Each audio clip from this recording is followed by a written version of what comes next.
Good morning. I declare this Kempsey Shire Council meeting open. It is the 19th of September 2023. I remind all people attending this meeting that it is being webcast on YouTube with audio and vision. A recording of the meeting is available on the internet and is required to be available for 12 months. Private recordings, including taking photographs by members of the public gallery, are not allowed. All members of the Kempsey Shire community are welcome to attend council meetings to observe. Please ensure all devices, like mobile phones, are in silent mode. On behalf of the council, I welcome all people in the public gallery and observing live on the internet to our meeting today. Councillors in attendance are Councillor Dean Saul, Councillor Arthur Bain, Councillor Kenny Ring, Councillor Scott Butterfield, Councillor Kerry Riddington, Councillor Simon Ferguson, Councillor Anthony Patterson and Deputy Mayor, and Councillor Alexandra Wyatt. Council staff in attendance are Mr Craig Milburn, General Manager, Mr Wes Trotter, Director of Utilities, Mr Michael Jackson, Director of Operations and Planning, Mr Steve Mitchell, Director Corporate and Commercial, Daniel Thorogood, Group Manager Governance and Information Services, and Sean Hunter, Governance Officer. The core of this meeting is democratic decision making for the betterment of our Kempsey Shire community. To each councillor, I say thank you for your engagement in your role of serving the community. Over the next year, you will have to decide on whether you want to serve again. The local elections will be on the 14th of September 2024. As we work together today, you may wish to reflect on your community leadership beyond next year. I wish you well with your decisions and thank you again. With that, we'll now commence the meeting.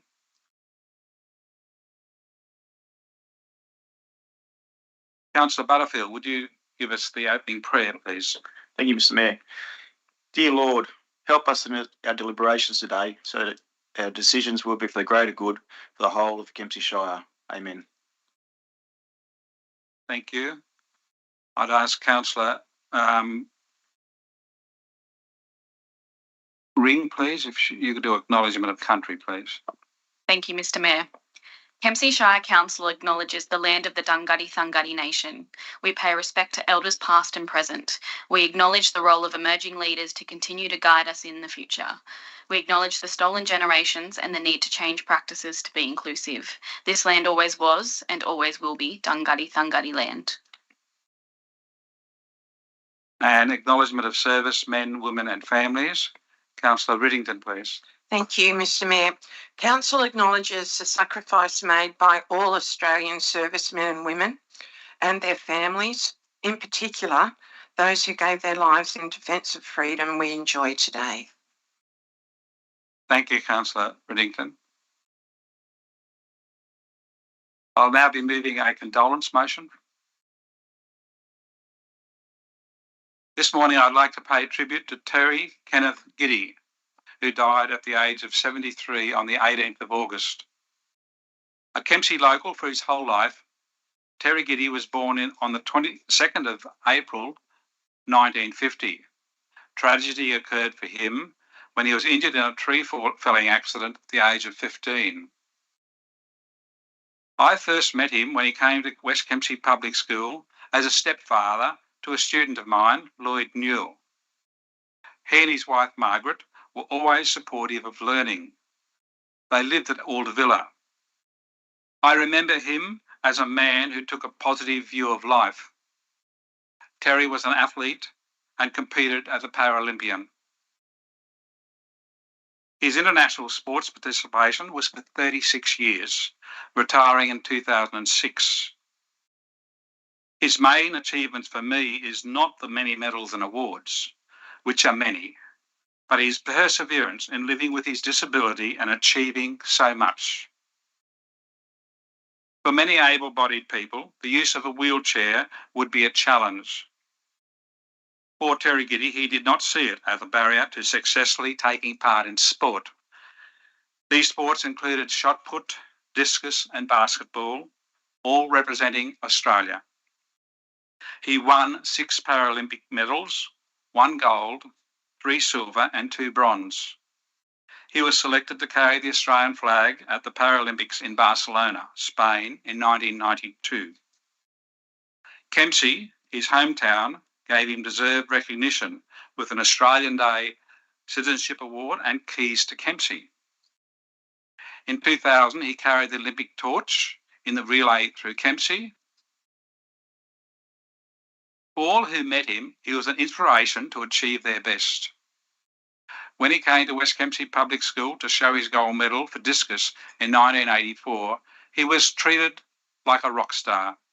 The students of the school would have had a lasting impression of a kind and humorous man who took on the world and achieved success. Michael Kemp, Member of Parliament, member for Oxley, made a stirring tribute on the 23rd of August to Terry Giddy in the Legislative Assembly of the New South Wales Parliament. In part, Mr. Kemp said, "Terry Giddy from Kempsey was more than a Paralympian.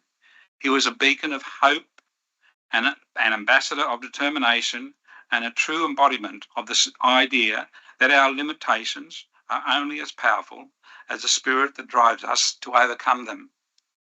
His life story will forever remind us that greatness is within reach, and it is the journey that truly defines our legacy. I thank him for inspiring me personally and our wider community. Rest in peace, Terry Giddy." End quote. Council offers our sincere condolences to the Giddy and Newell families and the many friends of Terry Giddy on his sad passing. As a mark of respect, I request that Council's flags be lowered to half-mast for the rest of the day.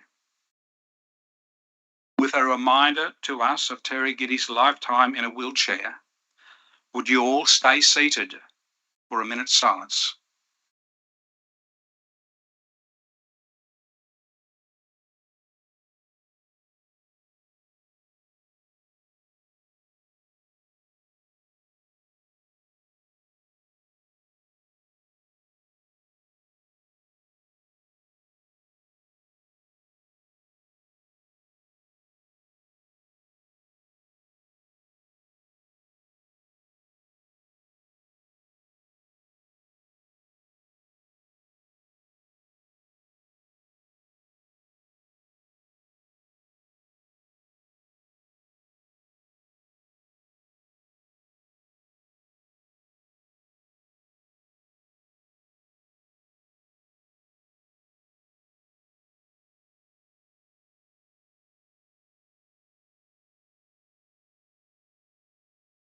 Thank you, everyone.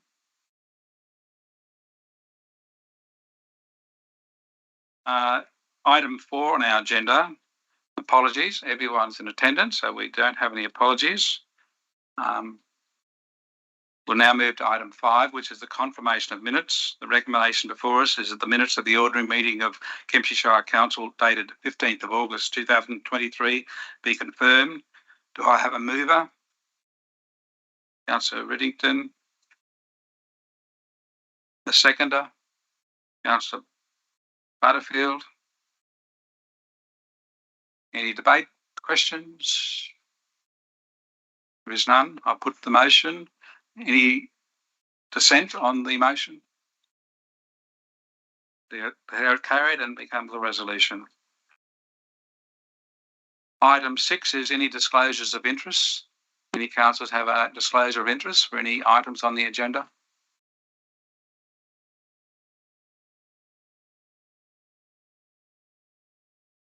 There are none. Thank you. We now move to items passed by exception. As the rules are very clearly put there for you in the agenda, any councillor can remove an item, and the reason could be that they wish to speak against it or they just wish to speak on it, and that's allowed. So do we have any withdrawals? Thank you. Councillor Riddington. That'd help. Could I please withdraw? I'd like to talk about these two items, local traffic committee minutes and the public interest disclosure policy, please. Thank you. Are there any further items someone would like to withdraw? And if they, and then of course the usual procedure, when we're finished withdrawing them, you can ask questions about any of the other items that's still on the list. No other withdrawals, so it's just 9.1 and 10.5.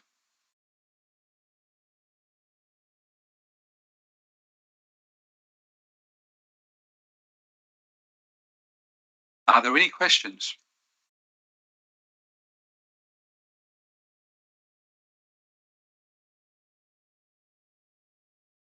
I'll ask a question, if I may, on 10.6, classification of land acquired by council as operational Stewart's Point sewage scheme.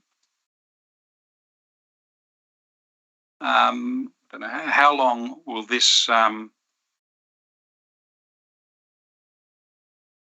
take to implement, would be my question.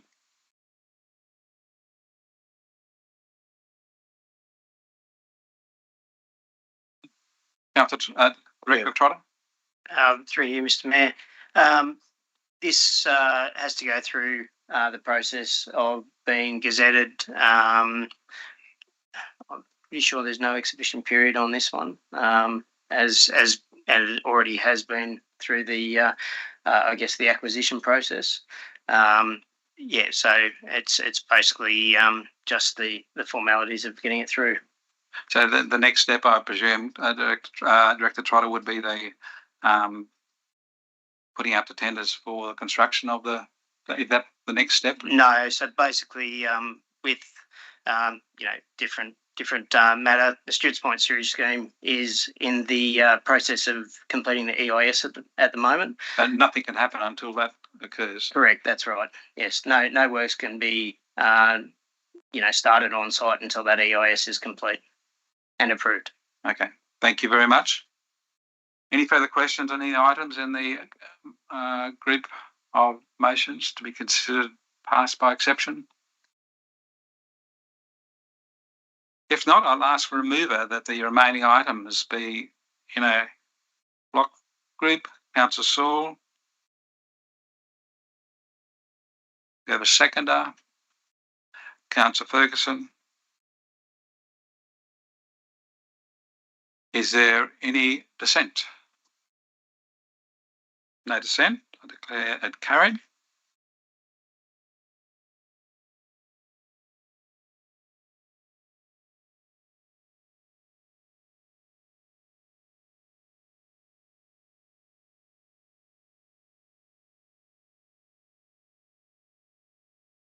We're moving on. There's no mayoral minute. We have report of committees, 9.1, local traffic committee meeting minutes. Do we have a mover?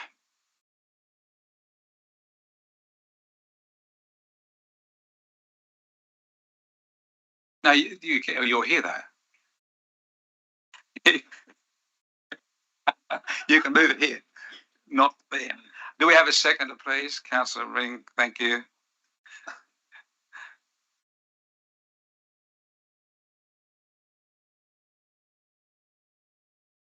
Councillor Whittington, would you like to speak to the motion, please? Thank you very much, Mr. Mayor. That was quite funny.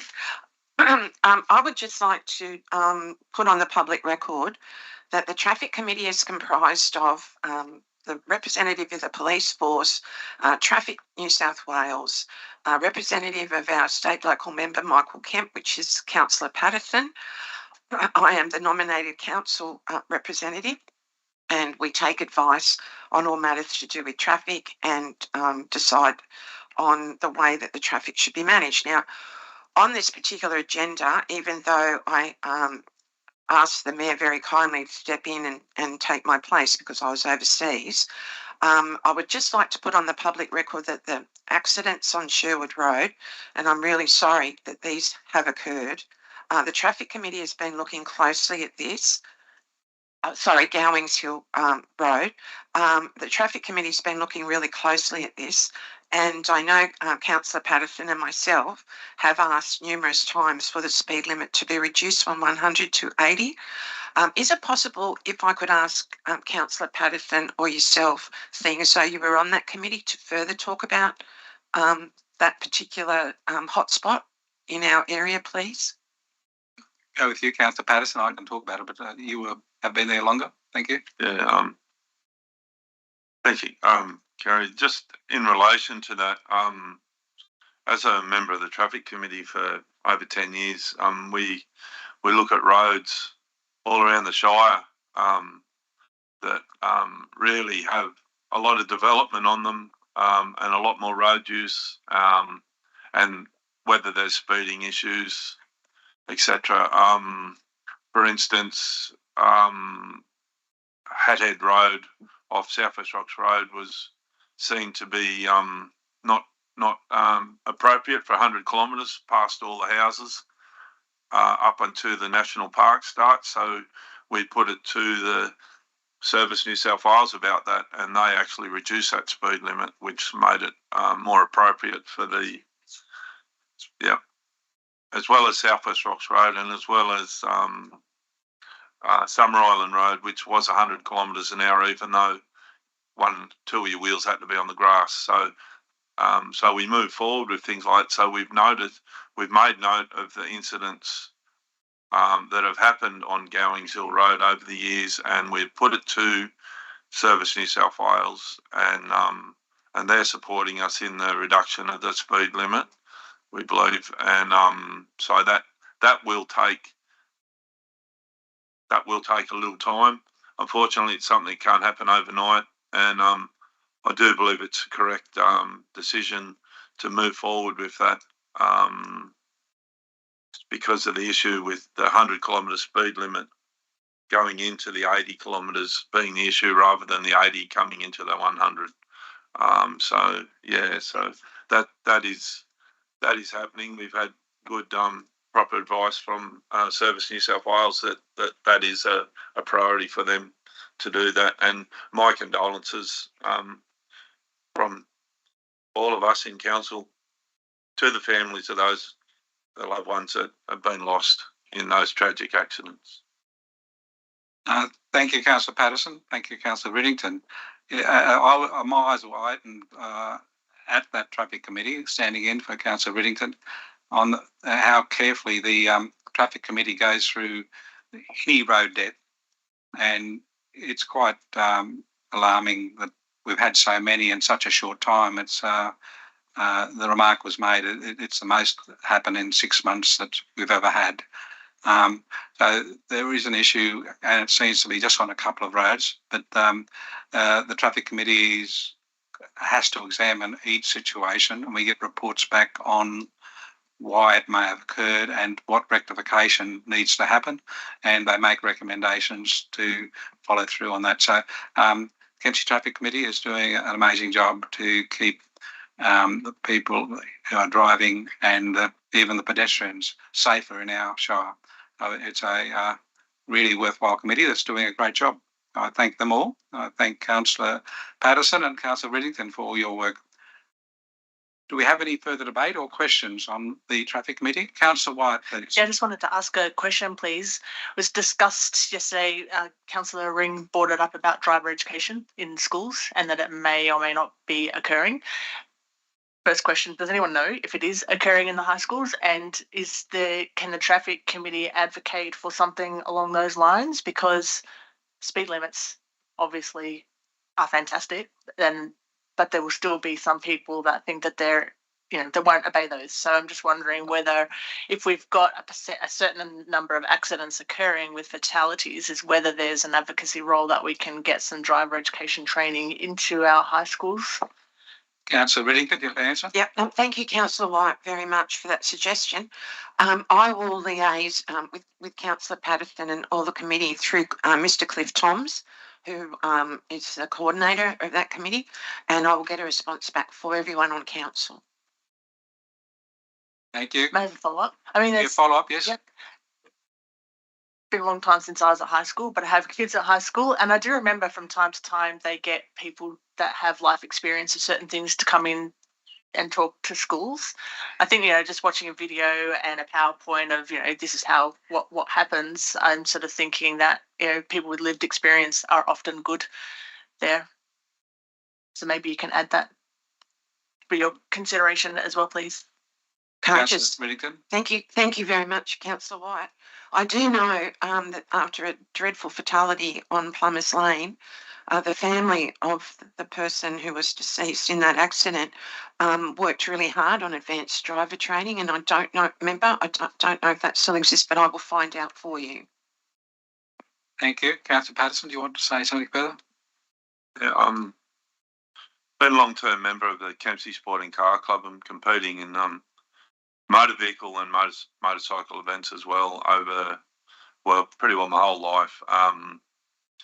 And the Kempsey Sporting Car Club have tried to be and are very active in the training of people to be more aware of the possibilities of their vehicle, more aware of the fact that speeding is not something to happen, not to do on the roads. We've had a number of young people come to our car events in the Untitled Oval area at Untitled where we have off-road events, and they're considered low-speed events. And we actually have a Kempsey Sporting Car Club car that's used for those juniors that don't have a car, that parents can't afford to, and they can come there and with instruction from adult drivers can learn how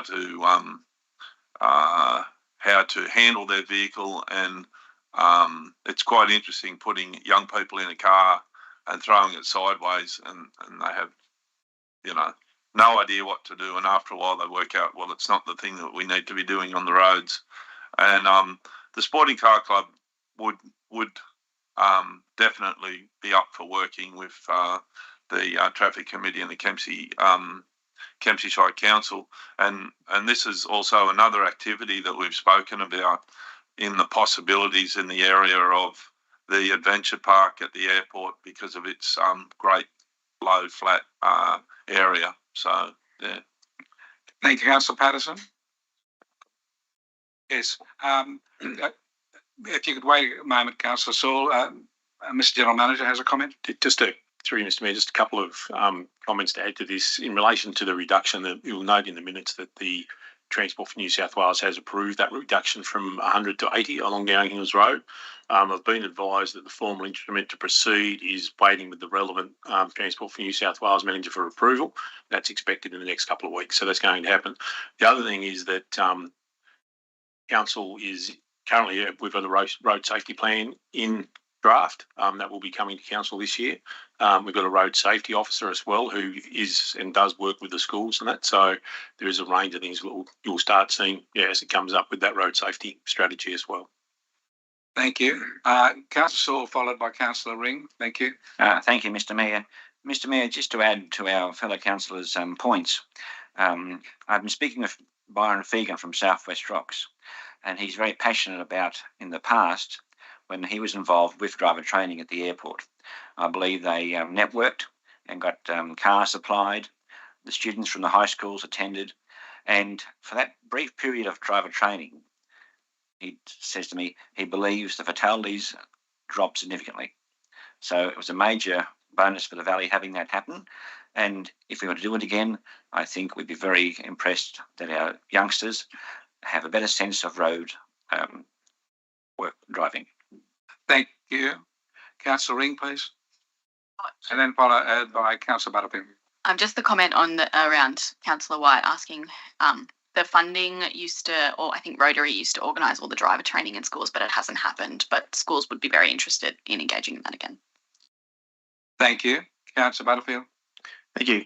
Just for Councillor Riddington or Patterson, when these speed limits are reduced from 100 to 80, are they advertised at all through the Shire?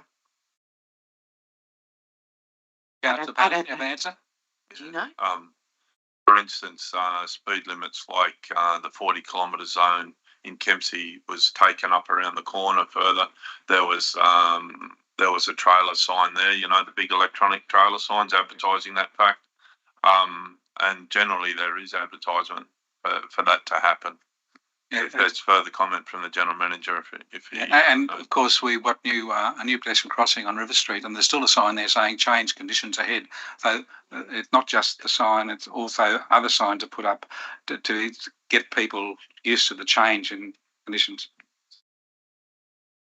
Thank you. Any further? No. Thank you. There's no further debate. You don't want to close it, Councillor Whittington? No. Yes. No further debate. Thank you. Thank you. I'll put the motion that we note the minutes. Is there any dissent? No dissent. Declare it carried. Now move to 10.1, which is the first of the reports to Council. The first item is 10.1, election of Deputy Mayor. And the purpose is that we are going to elect a Deputy Mayor for the Local Government Act 1993. And I've just asked the General Manager, we have 2 nominations. I'll ask for a mover of the recommendation and make it a motion. Councillor Bain, please. Maringu, Mr Mayor, I would like to propose an alternate motion. I've sent the words through to Manager Thorogood, but basically that Council elects a Deputy Mayor until the next local government election, conducts the election if required for the position of Deputy Mayor by ordinary ballot, which would be a secret ballot, and allows 3 minutes for, it's on the screen, 3 minutes for each candidate to address Council. Council has an opportunity to ask questions of candidates and requests that staff consider the above process when the Code of Meeting Practice is next reviewed. So I would like to move that alternate motion. Right, I'll get a seconder and then I'll ask for you to speak if there is a seconder. Councillor Wyatt? Seconded. Councillor Bain, would you like to speak to the motion, please? Thank you, Mr Mayor. I think the Deputy Mayor is a very important position, and I think there's certain criteria about how an effective Deputy Mayor would operate. I think there needs to be a commitment to and an understanding of good governance. I think there needs to be the ability and the commitment to build a team and to work with the Mayor, whether or not may not agree on obviously not going to agree with everything, but to work to support the Mayor in the difficult role that the Mayor does. The Deputy Mayor needs to support the process of being accountable to community, particularly with the upcoming specific challenges that we're coming up with of the special rate variation coming up, the review of the local environment plan, and activities that we undertake as part of a joint organisation. An effective Deputy Mayor needs to be engaged and has to have the knowledge and skills of chairing a meeting and ensuring that everyone's voice is heard. The understanding of what governance means, so understanding what code of conduct, code of meeting practice, and being able to work together with all councillors to build an effective team. Thank you. Any debate? Councillor Patterson, please. I'd like to move an amendment. And that's in number 5. And this goes off the what I was going to do anyway, but comments made by Councillor Bain about having experience, and experience to chair a meeting is something that can only be given by the Mayor. I have to make comment, being the current Deputy Mayor up until a little while from now, that I have never been given that opportunity by our current Mayor to actually chair a meeting when the Mayor wasn't here. He changed the meeting date. So I'm not sure about that. Correction, Councillor Patterson. I have never been absent from a meeting, and I don't understand where you've got the idea that I'd change a date to stop you from being a chair. Never had it. I wasn't sick. I wasn't away. So please accept the fact that I had no slight on you. Thank you. I'd like to be able to finish, please. Thank you. So what's your amendment, please? So my amendment is request that the staff consider the above process when code of conduct meeting is being reviewed, that it considers that the deputy mayor should be able to chair one meeting through the term. Because exactly what Councillor Bain said too, I have chaired meetings before under Liz Campbell, that it is experience that is required and it's beneficial to that person who is deputy mayor, and it helps their aspirations of possibilities that their time may come where they like to run for mayor, and to be able to chair a meeting. Right, as you've found out. Sorry, you're speaking to your amendment. Sorry, Councillor Patterson. You're speaking to your amendment without a seconder. We need a seconder, please, first. I actually agree with that. Yeah. So yes, I will support. So Councillor Wyatt seconds it. Need to make a comment. And I have to ask, well, you can speak to it, but then I'm going to ask Councillor Bain, after you speak to it, Councillor Patterson, whether you'd accept it into his motion. So thank you, Councillor Patterson. And sorry, I don't mean any disrespect in my comments. I'm just meaning, I'm talking towards gaining knowledge and experience for that person or persons that will become deputy mayor over the terms of council and have the aspirations of becoming deputy mayor, vis-a-vis also the possibility of becoming a mayor at some stage, because some people might find out that chairing a meeting is not something that they really fit into. Chairing a meeting is different, as you have found out, Mr. Mayor, than being a councillor. So I think for that reason, and I do understand, I spoke briefly last night to some of the staff that our current code of meeting practice is if the mayor is in the room, he's the chair of the meeting. So I understand there may be some change required, and I don't think it would be something that would be out of this world to accommodate. I look forward to discussion with my fellow councillors about that issue. Thank you. Councillor Patterson, just a slight correction there.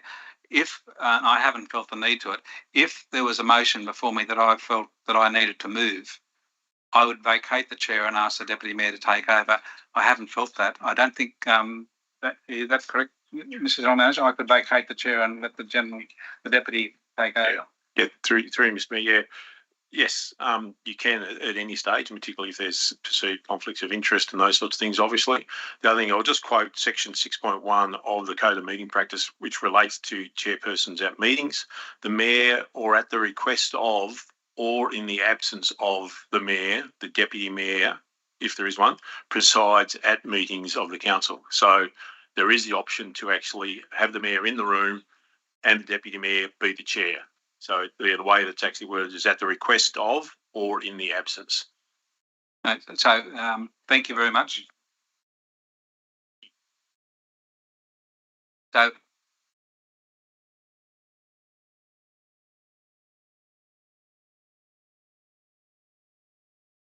well, I would be okay with that, but I would say that Councillor Patterson, if you had said to me, I'd like to chair part of a meeting, I could have given you the first session or the second session, and I would have gone with that. But I didn't know that you needed to practice the chairing, so because I've seen you chair the meetings before. So yeah, I hadn't asked you to stand up. So yeah, if you want to accept that, so that's fine. Councillor Bain, would you accept that amendment? Yes, I'm very happy to accept that amendment, but I'd also like to make the point that the experience of chairing meetings can go beyond council as well. Like, you know, I've never chaired a council meeting, but I've chaired many other meetings in many other different contexts, for example. Yes, I agree with you. In my other life, I chaired meetings with 300 teachers, so I certainly know about meetings. Thank you.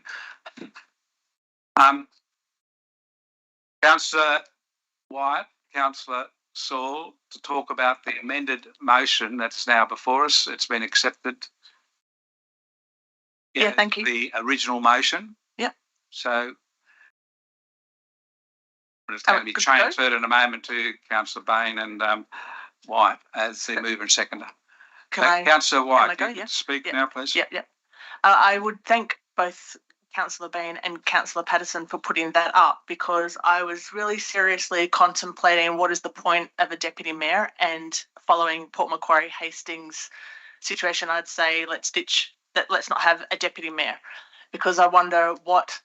And I'm glad you put that up as those and Councillor Bain talked about those points, because I do question why do we have one? Is it just a token name only? And in terms of all of us getting that experience, there's 9 of us, or 8 of us, not included. We can all have that experience in whether that is representing a mayor at some point, chairing a meeting in council, or chairing a meeting outside as a council representative. I would have actually said, I would have going to put up a motion of saying not to have one at all. So I'm thinking I would commend both of those. I would commend both Councillor Bain and Patterson for putting that up, rather than putting up a motion saying an amendment saying let's not have one at all, because I'm guessing that there would not be appetite for that. Thank you. Yeah. Councillor Saul, please.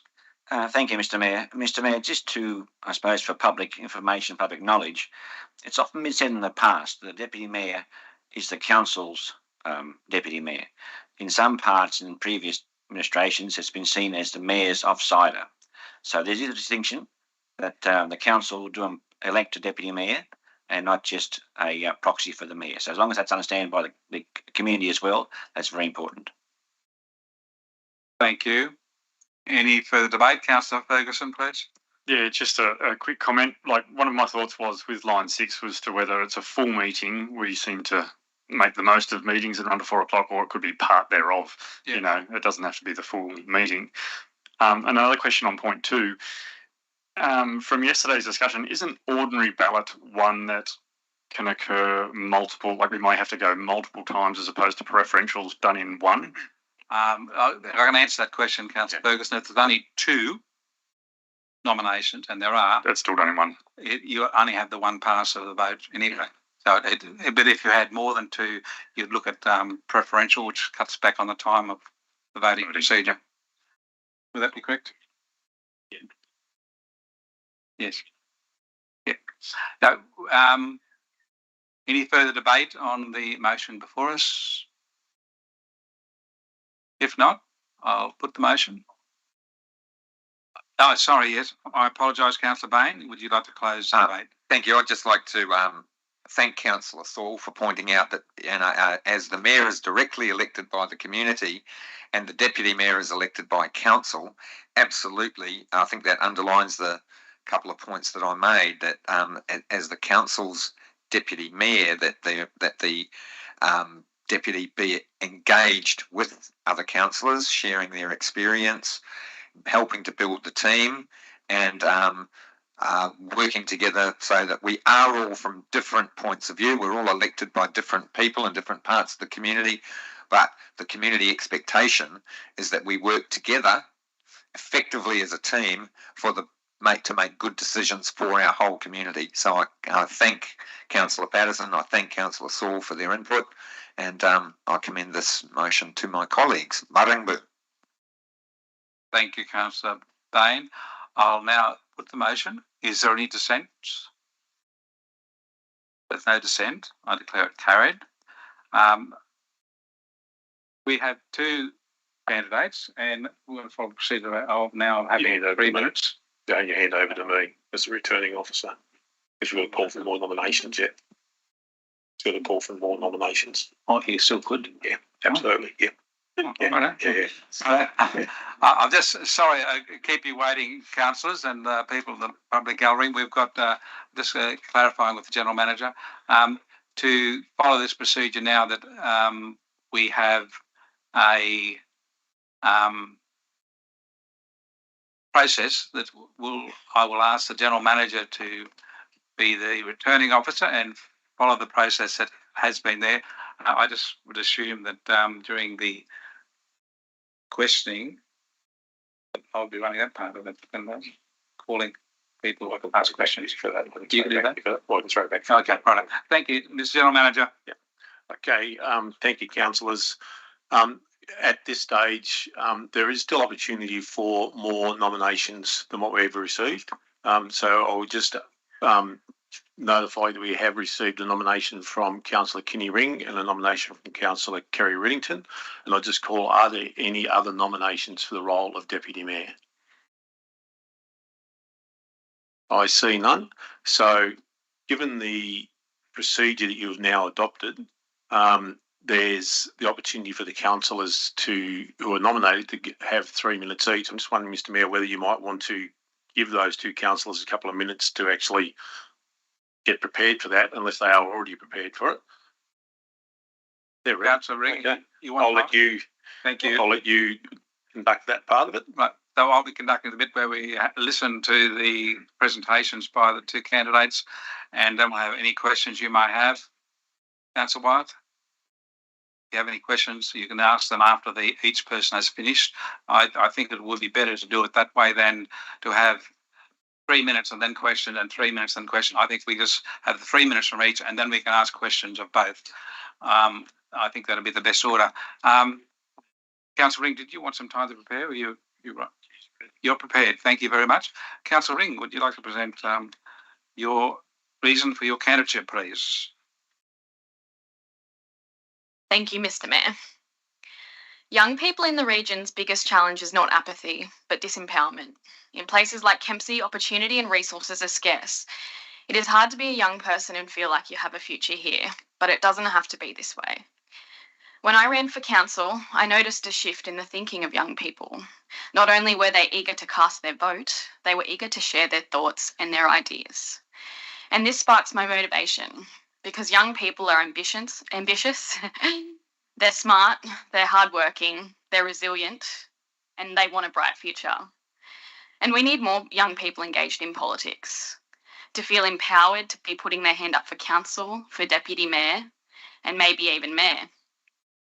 For them to sit in this room, to feel the confidence, the respect that comes with it, and to not be afraid to put their ideas forward. Our young people are the future, and indeed, the decisions we make in this chamber will most affect our younger generations for years to come.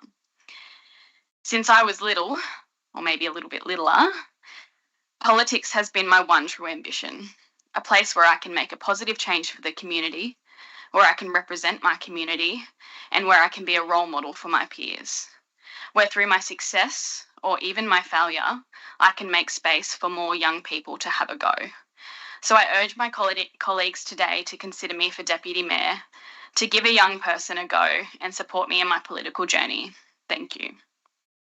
Thank you, Councillor Ring. Councillor Riddington. Thank you very much, Mr Mayor, and thank you, Councillor Ring. I'm really supportive of young people too. Well done, you.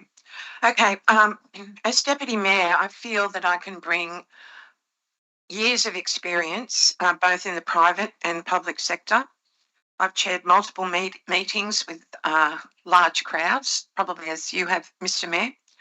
I've negotiated several large agreements. I'm about listening. I'm about communication. I think since I was elected in the first iteration of our election cycle, I've really tried to work really hard for the community. I'm on several committees with council. I'm on the ARAC, which I absolutely love, the Traffic Committee, the Australia Day Committee, and I like to contribute to every single council meeting. My experience also lends itself to time. I have the time. I'm semi-retired now, with council being my main force in the community, and I have time to support the mayor. I have time to support fellow councillors, which I think is a really, really good thing to do. I appreciate the opportunity, and I thank my nominator very much. I really appreciate the fact that I've been given this opportunity to serve our community and to continue to serve them. I bring a level head. I bring a few brains, and I also bring a friendly and approachable nature, which I think can build our team into a very, very collegiate unit to come into the next year, which is going to be extremely difficult for all of us and for our community. So I thank you very much for listening to me. I thank you for your past support. I thank you, Councillor Patterson, for previous Deputy Mayor, and also for Councillor Wyatt as previous Deputy Mayor. And often we stand on the shoulders of giants. So thank you very much, Mr. Mayor. Thank you very much.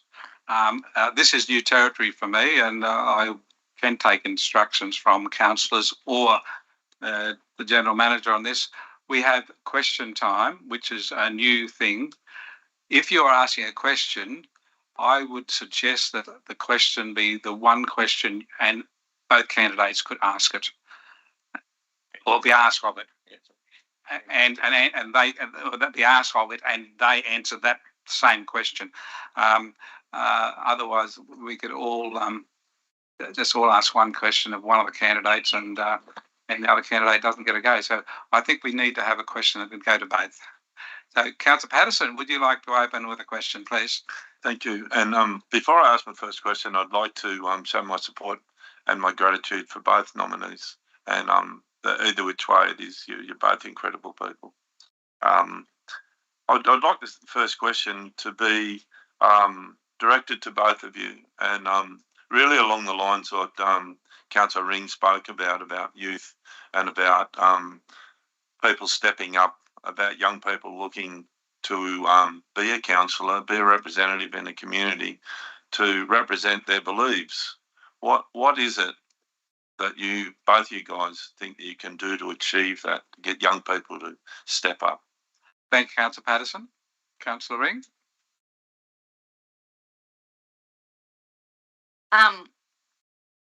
I guess for me, as a young person, like networking with young people is such a natural thing to me. I serve on multiple different committees, and through that I've got lots of different connections, and I think I guess organically and through what I do, people are just more engaged in politics and through talking to me, and I think I am a role model, and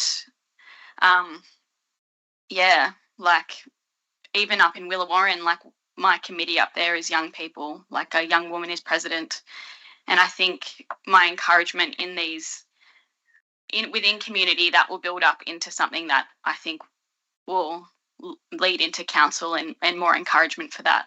And it's an open dialogue I have with young people, and I think for young people, their biggest challenge in politics is being scared of believing in something or being told that they're wrong for thinking something about the environment or something about the voice or something about this. But I love talking to young people, asking for their opinion on things and giving them the space to be able to think and talk and do. And knowing that no matter what they believe in, that's not a reason for us to not be friends. It's not a reason to have an argument, that we're all part of this community, that we all get to have our own beliefs, and that you should be putting your ideas forward and you should be comfortable to do that. Thank you, Councillor Ring. Councillor Riddington, please. Thank you, Councillor Patterson. I'm thinking, to me, we all need to be approachable, not necessarily young. We need to be able to open our doors to the young people of our community so that they can feel comfortable. I'm from a policy development background, so we have to have a policy framework in order to do that. Now, Councillor White, myself and the Mayor have started a working group in the community to develop a youth policy. Now, we're still working on that policy, and the council will then provide advice to the council. We need that framework in order to make sure that open and honest communication happens with the youth. Headspace, mental health, a whole range of sporty groups. Southwest Rocks, I'm well known in that community. So from my line of thinking, we need the policy base, we need the framework, we need to be able to be open and honest with our young people and to encourage participation. They have to also know that they're free to step up. So thanks, Councillor Ring. I understand that really well. Thanks, Councillor Patterson. Thank you, Councillor Riddington. Order. Could the member of the public who seems to be using his phone in here, could you not use it in here, please? Thank you. Councillor Bain, do you have a question for both candidates? Yes, my question for both candidates is, can you give an example of how you have worked with councillors in building a team and what you would do to support building teamwork amongst your colleagues? This time I'll ask Councillor Riddington to go first. Thank you very much. Working with council, I think we do that at every meeting, and then we communicate well outside of council. You need to have those open and honest conversations and the open and honest network, so I'm never frightened to pick up the phone. I appreciate the support I get from my fellow councillors on several committees, as I said earlier, which include other members of the community as well as council. I think that having demonstrated my character and my involvement over the last 18 months, I think I've demonstrated that I'm a really good team leader and that I can participate also as part of a team and not necessarily have your ego take over. I always say park your ego at the door and let's have some really good, sensible conversation. Does that answer your question, Councillor Bain? Thank you. Councillor Ring, please. I think for me, my working relationships are really important. I think the way that I'm able to compromise, I'm able to communicate as well. There's been some issues that I've disagreed with Councillor Patterson on, but a few days later I was able to pick up the phone and have discussions with him and be able to make sure that we're still on the same page of that we are councillors and that we want the best thing for our community. And if there are things in the meeting that I'm unsure about, if there are things that councillors want to put forward, if they want support, I'm always open. I always try and make myself available. So yeah, that's my answer. Thank you. Do we have any further questions for our candidates? I will ask a really simple question to both. If you're elected, would you like to do a whole meeting straight up, or would you like to do part of a meeting? Councillor Ring. I'd love to do all the rest of the meetings if you want to take it. I'd happily do a whole meeting even if it went till 4. Thank you. Councillor Riddington.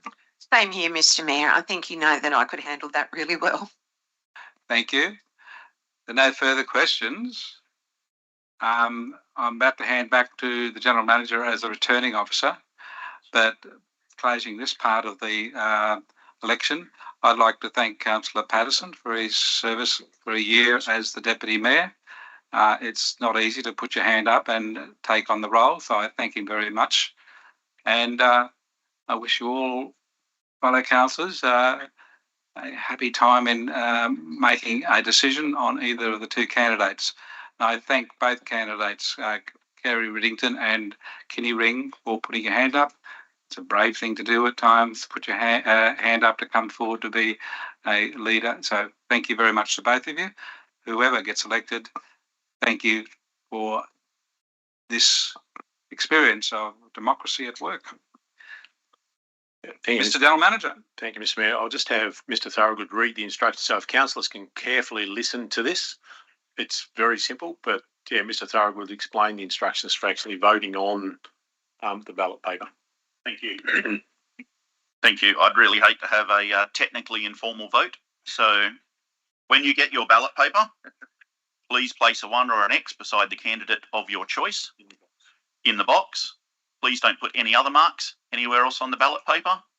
Fold your ballot paper so that it cannot be read from outside, and I'll bring around a hat to collect them. And a Cobra hat, yes.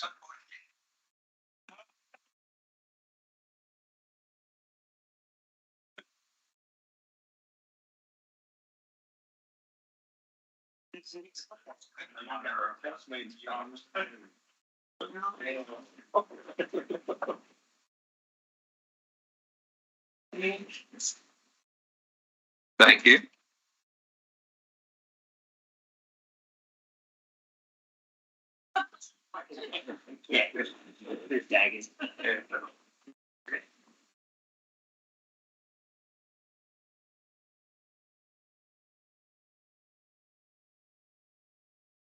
I didn't do 8 files, I'm sorry.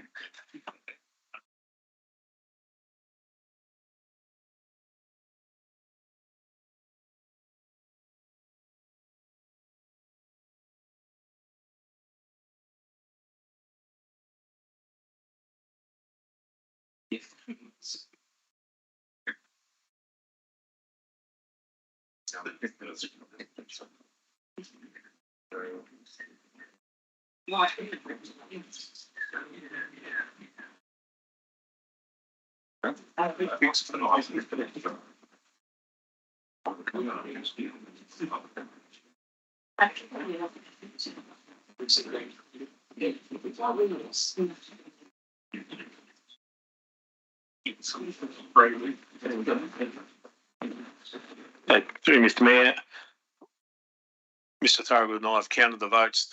There are 9 valid votes contained on the ballot papers. The voting is 5 for Councillor Riddington and 4 for Councillor Ring. Councillor Riddington is therefore appointed as the Deputy Mayor.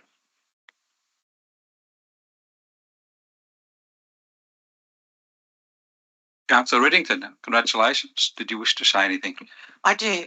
Thank you very much, Mr. Mayor, and thank you, fellow councillors. And even though it went 5-4, I think 9 of us are in this together. And I really hope that we can work through the next year in a collegiate way. And I thank you very much, and I respect you all. Love you all. Thank you. Thank you, Councillor Riddington. I'm now going to move a supplementary motion that we now have an election for the councillor rep on the General Manager's Performance Review team. Because the previous Deputy Mayor was on that panel, we now have a new Deputy Mayor who's on that panel as Deputy Mayor. We have a vacancy. So I'm going to move that motion, and we need a seconder, that we have an election. Councillor Bain, thank you.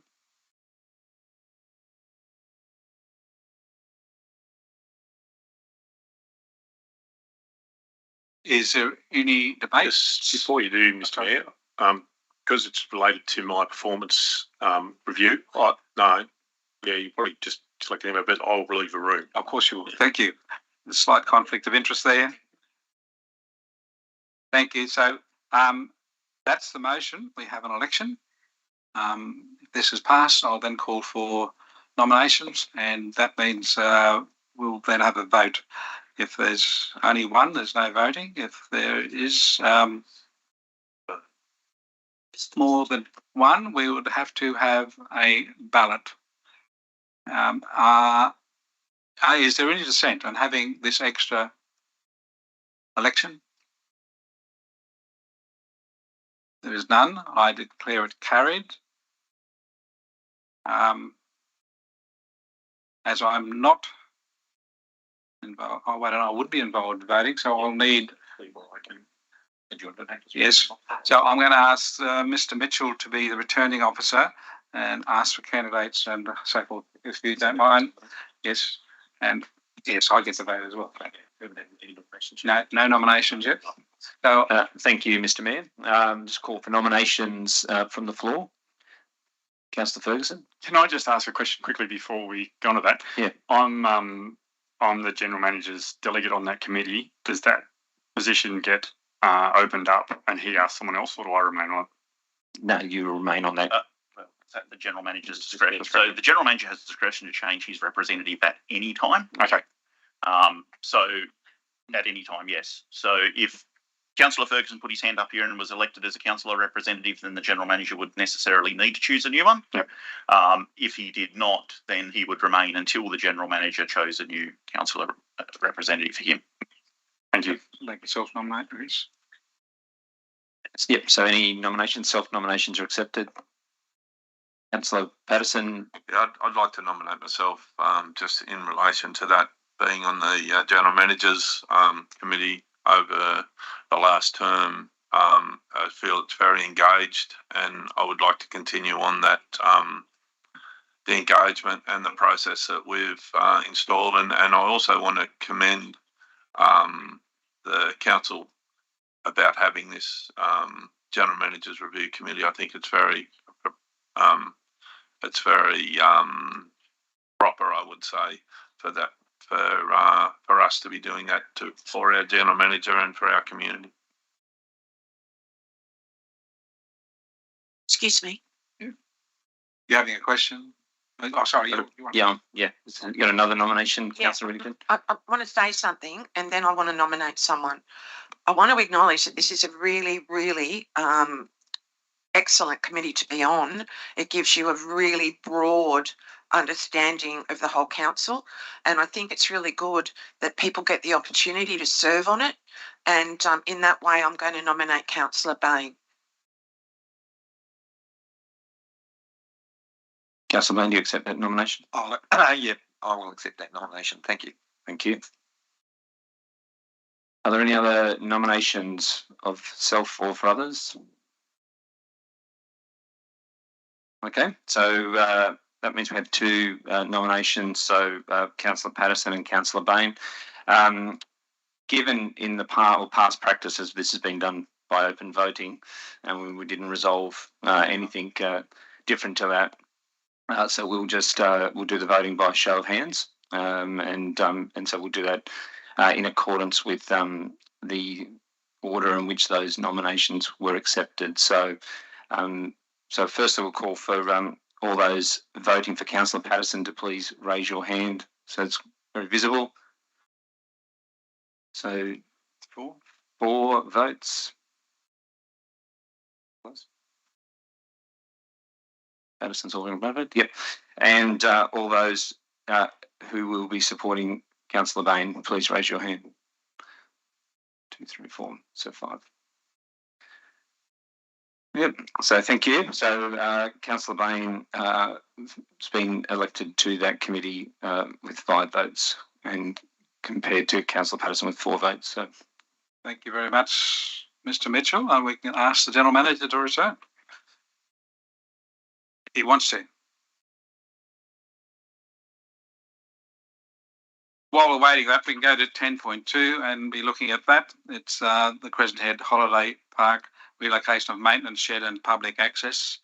I'll wait till the General Manager returns before we start considering the motion. There's a recommendation before us and it has 5 points. Do we have anyone who wishes to move the motion, please? Councillor Saul. Mr. Mayor, I wish to move a motion, with your respect. You a different motion to this? Yep. Well, you're the first call, so you can move whatever motion you like. Thank you, Mr. Mayor. Mr. Mayor, I'll go slowly so we get it correct for the typist. Mr. Mayor, point 1 is the same as printed on the screen. Please. Yes. Point 2. Retain the maintenance shed on existing site. Point 3 is the same as printed on the screen.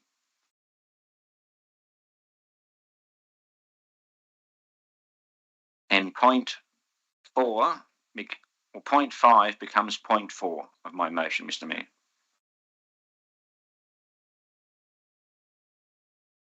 So say it again. It makes it very clear. We're just having to wait for it to come through. Thank you, Councillor Saul. Thank you, Mr. Mayor. If I get a second. I'll need a second, and that's what I'm about to move to.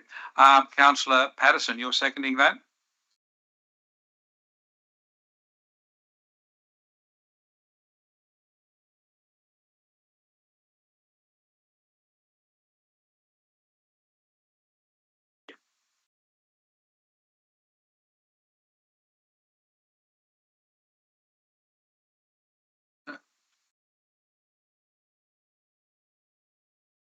So point 2 is maintain the shed on the present. Yes, you've got that now. Thank you.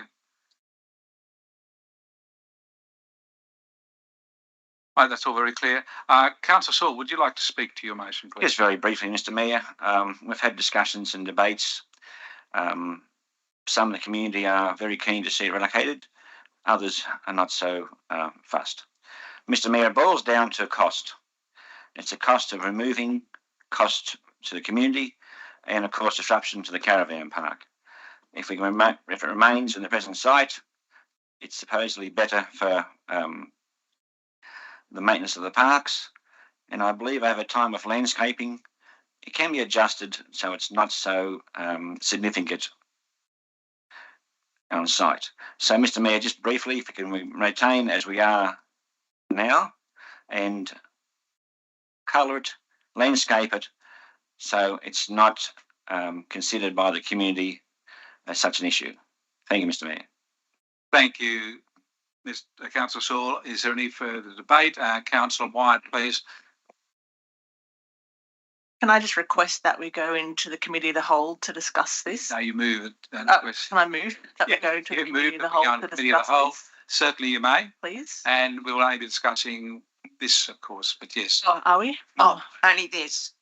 Well, can I move? Okay, so how do we bring the whole thing to for discussion? You can move it. We go into committee of the whole, we discuss what's there, and you could offer So the amendment plus the motion as it stands. It's not amended. This is the motion. This is a trap for young players. Because he moved it, it's the motion before us. We can amend it further on or change it to something different. But at the moment, if we go into the committee of the whole, we can discuss this.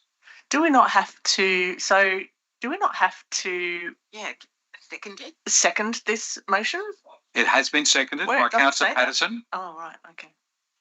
So, do you wish to continue with the idea of going to committee of the whole? Yeah, you do.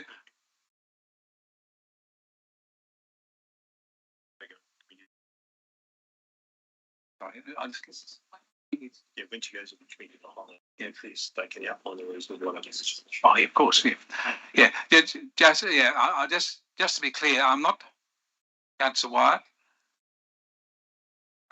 We get a second. We move into committee of whole. There's nothing for you, nothing to stop you from saying why you disagree with this. Okay. And then at some point we come out and we can move a different motion, or we can support this motion. Yeah, thanks. I was just confused. I mean, this happened previously over the same matter, actually. I'm just confused. But I understand that we're just going to be talking about this in the committee of the whole, and I can speak against it, and then I can put up another motion if a foreshadow a motion. You could in the committee of the whole. Got it. Or amendment inside the committee of the whole. So, do we have a seconder that we move into the committee of the whole? We have Councillor Riddington moving, seconding that. I put the motion that we move into the committee of the whole. Is there any dissent? There's no dissent. I'll now ask for anyone who wishes to speak. And because we're in the committee of the whole, we still have normal procedure, but you can speak multiple times is the plus of it. Councillor Bain, please. I'd like to speak against this motion. We've been through, we clearly recognise that this was an error in the first place. And I understand that there is cost involved, but there is also cost involved in not addressing the community engagement issue. The cost of the lack of trust between the community and the council. We have agreed that we need to move the shed. The discussion that we've had has been where to move it to, not whether we move it. And I understand that, we're just, if that people say, oh, well, let's just leave it where it is. It was a mistake, it was an error, but we'll live with it and we'll get around it. I don't find that acceptable for community. I don't find that acceptable as a way forward. And yes, it is costly, but we have, in the past, we've to quote a colleague councillor, we all make mistakes and we just got to suck it up and we've got to accept the fact that we've made a mistake and we're going to fix it as much as we can. Thank you. Thank you. Any other speakers? Councillor Patterson, followed by Councillor Riddington. Thank you. I'm supporting this motion. I mean, we as council are representatives of our community, and we are the guys that are held accountable for the expenditure of ratepayers' money. I myself don't see it as a mistake where the shed's been erected. To shed doesn't stop anyone enjoying any amenity of Crescent at all. Doesn't stop people at West Kempsey, South West Rocks, Hathead, Yulngai, anyone enjoying the amenity of Crescent. The shed is a part of a utility that's required to operate the caravan park. I see it as a mistake if we spend any more money on moving something that a small portion of the community feels that it's not nice. I mean, we have to be accountable. What about the people in Bellbrook, for instance, that have a pump station out front of their house, or the people in Fredericton that have an eyesore of a water tower in front of them? I see us as council as being representatives and held accountable for ratepayers' money. We were showed last night, and it was quite exceptional by the speaker. They're not even happy about where council proposed that we move it.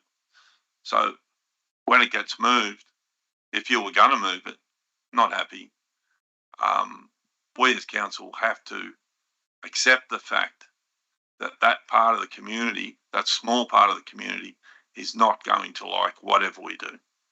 I see it as a responsible councillor, and I'll maintain my responsibility, and I will not be a hypocrite. I will not go to the community and ask the community for a special rate variation when we willy-nilly will want to spend more money on shifting a shed that holds lawnmowers for the sake of a small part of the community. That I will not support that, and I support this motion put up by Councillor Saul, where we're maintaining responsibility of expenditure of ratepayers' money. And this is not a mistake. This is a mistake if it's moved. Thank you, Councillor Patterson. Councillor Riddington, please. Thank you very much, Mr. Mayor. I have really thought long and hard about this particular issue. I believe that we needed a compromise with our community. I believe that we did compromise, and I do believe that there was consultation after admitting a mistake. And I believe a mistake was made, and we need to rebuild that trust with our community. We have apologised. I would really like to foreshadow in Committee of the Whole that we go back to the original motion. There is a compromise on the table. I respect Mr. Scotton, and I respect Mr. Andrews' presentations yesterday. I have thought, okay, this is going to be, through you, Mr. Mayor, to the General Manager, what is the cost of moving that shed, please? Thank you, Mr. General Manager. Yeah, through Mr. Mayor, there's several costs involved with it. There's obviously been the review of environmental factors. That was just over $10,000. The quote to actually relocate the shed is around the $55,000 to $60,000 mark. Then there's still the reinstatement of the footpath, which will happen wherever the shed goes. Will need to be put there, and the landscaping as well. Thank you very much. So for the sake of the use and amenity of the caravan park, I would really like to foreshadow that we go back after Committee of the Whole has finished to the original motion that was recommended by Council. Thank you. Thank you. Councillor Butterfield, please. Thank you, Mr. Mayor. I've been torn between this for quite some time. It's been going on for quite a while. After originally going out and speaking to Mr. Ken Scotton and having a look at the original site that the shed's on, now we propose to move again. A small minority of the community is still not happy with the site that we've chosen. Councillor Patterson, what are you saying about special rate variation? I've heard nothing really about the shed apart from in this chambers. The special rate variation, I'm constantly getting messages, phone calls, people coming up to me talking about that.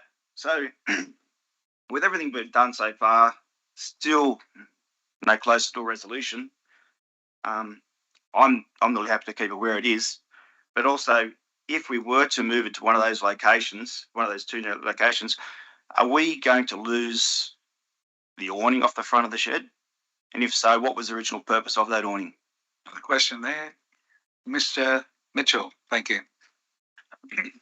Through you, Mr. Mayor. Yeah, the proposal in terms of this location where we've recommended, staff have recommended the shed be relocated to, which is as illustrated in the council report, would result in the awning being lost. just because of the size of that location for where the shed would go and the size of the shed. And that was discussed at the on-site meeting that we had, where some of the councillors were in attendance as well as some of the community members. I guess the original purpose, obviously, from having that awning was just to provide extra sort of protection, really, in terms of in terms of entry and exit into the shed. We in an ideal world, you'd probably have the awning, but I guess what we've proposed in terms of the location where we've suggested losing the awning is not insurmountable, and so that's why we went with what we proposed as per the council report. Thank you. Thank you. Councillor Bain, please. Sorry, Councillor White was first and then Councillor Bain. My mistake. Thank you. So now it appears we have three options on the table. Through you, Mr. Mayor, could you, Director Mitchell, just give us a very quick benefit and disadvantage of each of those three sites? And then do you still support the recommendation? Yeah, first question. Can you please give us a quick overview, benefits and disadvantages of all three sites? Okay, and of course, Mr. Mitchell can only give that information. He can't give you an opinion on which is the best one at the moment. Oh, no, that's it. Oh, no, okay. I have a follow-up question. Mr. Mitchell, thank you. Through you, Mr. Mayor. I guess in relation to all these options, Councillor, it's pretty, from a staff perspective, it's easy to at least compare the recommended option as per the council report today versus the alternative location that was put forward by the community. Our report and our recommendation sort of clearly said around, fairly clearly sort of outlined why we still think that the proposed location is the best location. And that's for the reasons that are detailed within the council report.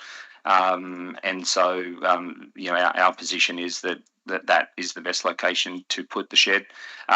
We, after the shed was constructed in its current site, acknowledged that process could have been done better, and we're happy to go through in terms of the location that we've gone to. I think we've got what we've actually put forward is a good option that balances all the considerations that need to be taken into account. And I think that's, again, if you refer back to the council report, we make it very clear that we've got to consider everything in terms of this decision. And so from a staff's perspective, taking into account the views from the community, the operational needs from the holiday park, and balancing off some of those financial considerations as well, we think that the option, from a staff perspective, the option that's in the council report is the preferred option. Thank you. Further, Councillor White? No? Mr. Mayor, can I just add a couple of other points to that? Oh, so Mr. General Manager has something else. Thank you. Just further what Mr. Mitchell has pointed out there, I've publicly acknowledged that we made a mistake. I think we have. I think that's very clear that we've actually done that. What is recommended, we believe, is the best site for a range of reasons, and that balances out visual impacts, the need to actually have a suitable shed in a suitable location that's accessible, costs involved, impacts on the campers around that area, and also impacts on residents. I think it balances all those sorts of areas. We have an REF that has given the okay to proceed on the proposed site. We do not have an REF that gives us the okay to proceed on the existing site.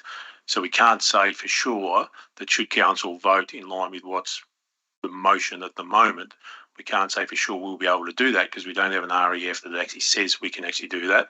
And given the nature of the debate around the visual impact, we may not get an REF that actually is approved for that existing site. Thank you. Councillor Bain, you're next. And then Councillor Saul. Thank you. Yeah, I'm not clear on. I'd like to follow up on Councillor Butterfield's question of the alternative. If we call it the alternative location of the shed, would the awning be retained? And second question would be, what is the opportunity cost of moving that shed to the alternative location, i.e. an estimate of the loss of income from those, because it would take more camping sites, I believe. What kind of figure are we looking at of lost income? Does that make sense? I'll answer the first one, then clarify the second one first before I answer it. Yes, the awning goes on the alternate. Where we're recommending it, the awning goes. No, on the alternate. Okay, the other alternate site. Yeah, the community alternate site. Well, that's what I was trying to clarify. Yeah. That was going to be. Does the awning stay or go? The awning stays on the other alternate site. Yeah.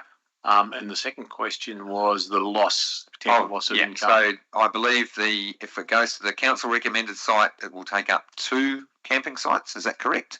If it moves to let's call it the community alternative location, it will take up how many sites and what sort of cost? What sort of income loss would that entail? Yeah, under both options, there'd be 3 sites that'd be lost.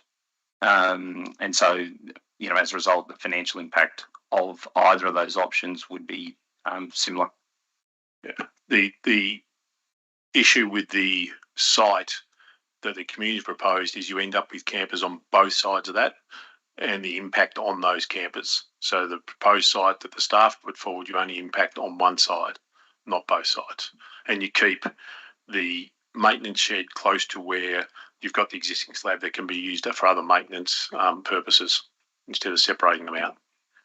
Could I follow up with a question on that, on the pricing of the suggested site and the alternative site, Mr. General Manager? Last night at the public forum, a speaker suggested that the suggested site would have to have a retaining wall and trees lost. Would that be a greater cost than putting it at the alternate site?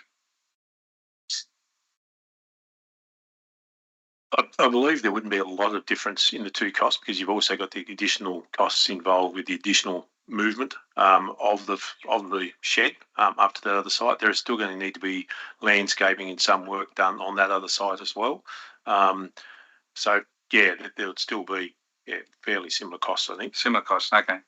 Thank you very much, Mr. General Manager. Moved the bit about the garbage location for that slab. So are we allowed to talk about that?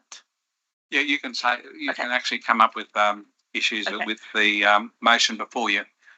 Yeah, I was. It's not just in relation to some of the comments made yesterday. Can we just describe what that impact is and where the garbage is there?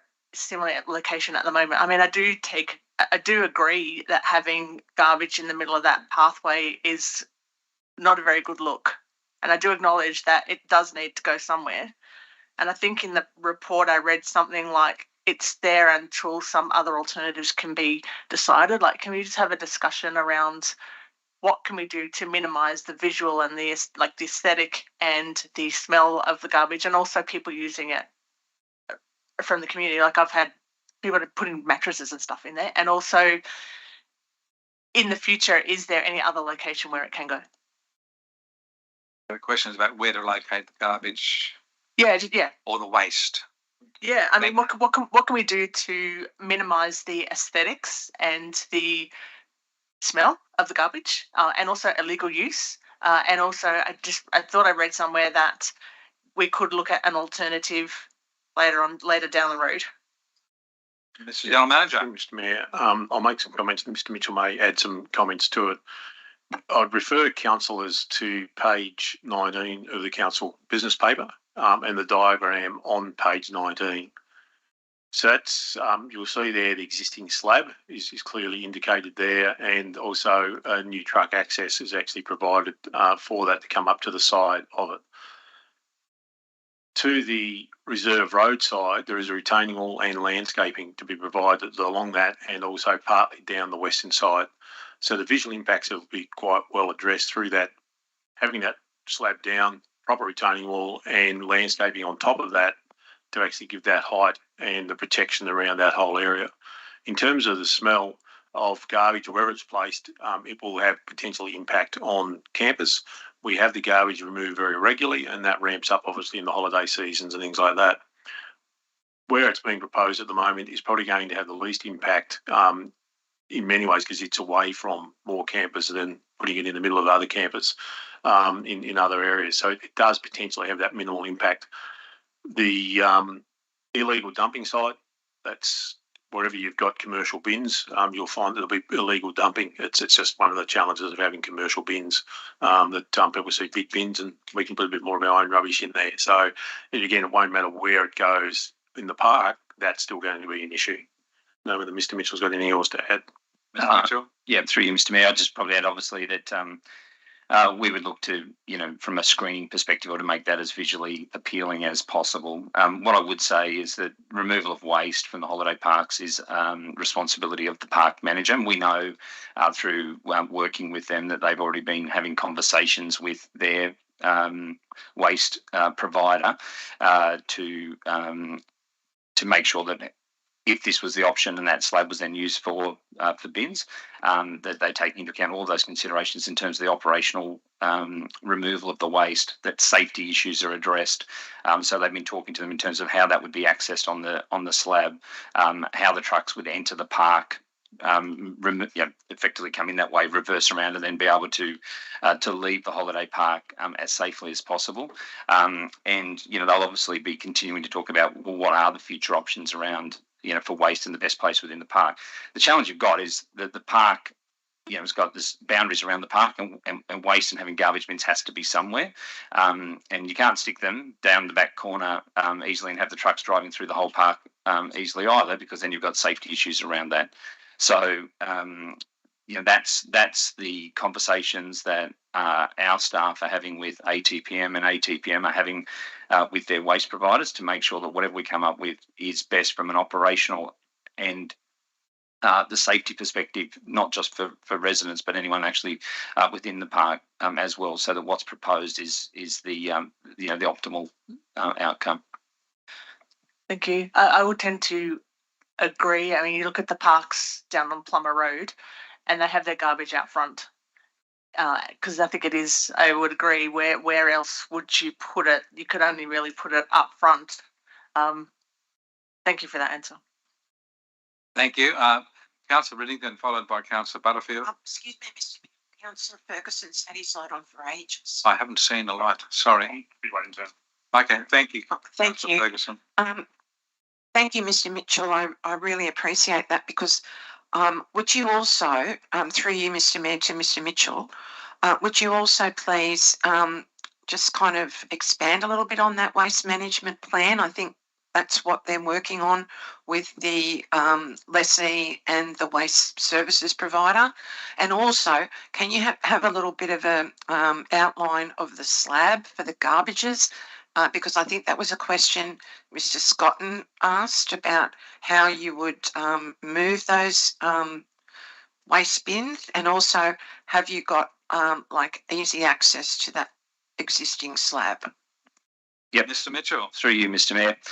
Councillor Riddington, so some of those questions I can answer and some I can't, right? So what I can say is, which I've sort of, I guess is almost repeating a little bit of my previous answer, was that so conversations have been happening already between the holiday park managers, the waste provider that the holiday park manager uses, and council officers, to design and come up with the best possible solution. So that's looking at where the slab is now, and understand the way that it's orientated, and in terms of making sure that there's safe and easy access for the waste provider to come in and get the bins.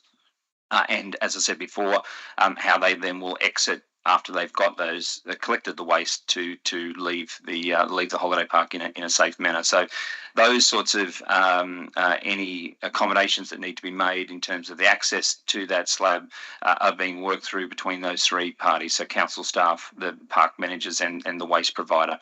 So they'll continue to do that. In terms of and the comments that Mr. Scotton raised at the public forum last night in terms of the manoeuvring, if you like, of the bins in terms of collection, that's a level of detail that I can't answer today. What I would say is that our holiday park managers and also the waste providers obviously have their own workplace health and safety guidelines and procedures that they follow, and that'd be something that we would be talking through with them, so that there aren't any of those concerns, or if there are concerns, that they're appropriately addressed in relation to those matters around workplace health and safety, and that would all be part of the design and I guess the steps and processes that are put in place to make sure the removal of waste is done in a safe way. Thank you, Councillor, and thank you, Mr. Mitchell. Come to Councillor Butterfield, please, and then Councillor Ferguson. Sorry, I missed you earlier. Thank you, Mr. Mayor. Butterfield. Yeah, all my questions have already been answered. Okay. Okay. Thank you. Thank you very much. Councillor Ferguson. Yeah, thank you, Mr. Mayor. Two quick ones, if I may. Just are there any, or do staff think there's any issues with the proposed location being so close to the road? Basically, the roller doors will open and we're going to have a ride-on mower coming straight out onto the road.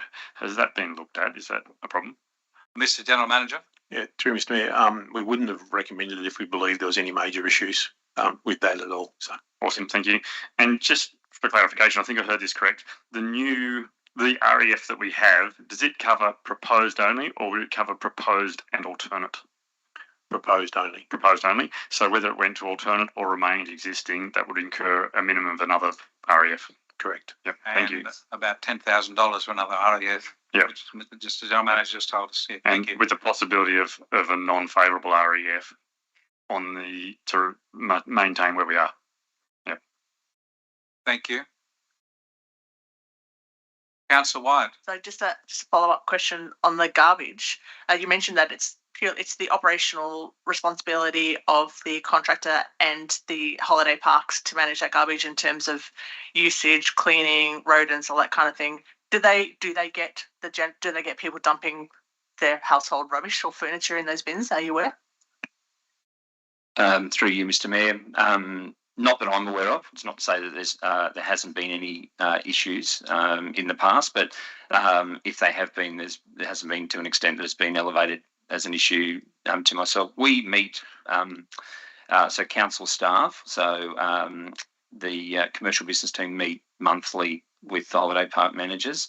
And so that, from a contract management perspective, so that any of those issues that are raised, if they are problematic, will get raised to us and then sort of dealt with. So I can't categorically say that there aren't any issues there, but there hasn't been any that have been raised as an issue to me that have required any sort of consideration at my level. Thank you. Councillor Saul, well, at some point we'll move back out of the committee, but you can continue. Thank you. Thank you, Mr. Mayor. We're still on a committee, I believe. You still are in committee. Thank you. So I may ask a question. Thank you for that, Mr. Mayor. Question to General Manager, if I may, please. Your comments have certainly got me thinking very carefully now. And secondly, was there any indication if the shed were to remain there, where the garbage could go otherwise? Have we had any thought about that? Just as a hypothetical, of course. Mr. Mitchell might have an answer. Through you, Mr. Mayor. That's, I guess, sort of what I touched on a little bit before. So the proposal, at least initially, is that that's where the bins would go. But some of those sort of longer term considerations are what the holiday park managers who are responsible for waste are considering and talking to their waste provider about. Obviously, if it is a sort of a change in terms of location within the park, then that would be a consideration and a conversation that we would have as part of our monthly sort of contract management conversations in terms of that with them. And obviously, if there was a substantial change like that, then obviously we would need to be comfortable with where that's being proposed. But certainly in the short to medium term, the intention would be to make use of that slab for the bins until and if and when there would be an alternative location. We don't have a whole stack of spare places around where you sort of just put bins that are going to have access for waste removal trucks though as well. Councillor Saul. Thank you, Mr. Mayor. When we come out of committee of the whole, I intend to withdraw my motion. Thank you. That's your right. Looking at the time, councillors and staff, we should go to morning tea now, and we'll come back, and we'll still be in committee of the whole when we come back, and we'll need a motion then. And we'll come back at 5 to 11, please.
We're nearly ready to go again.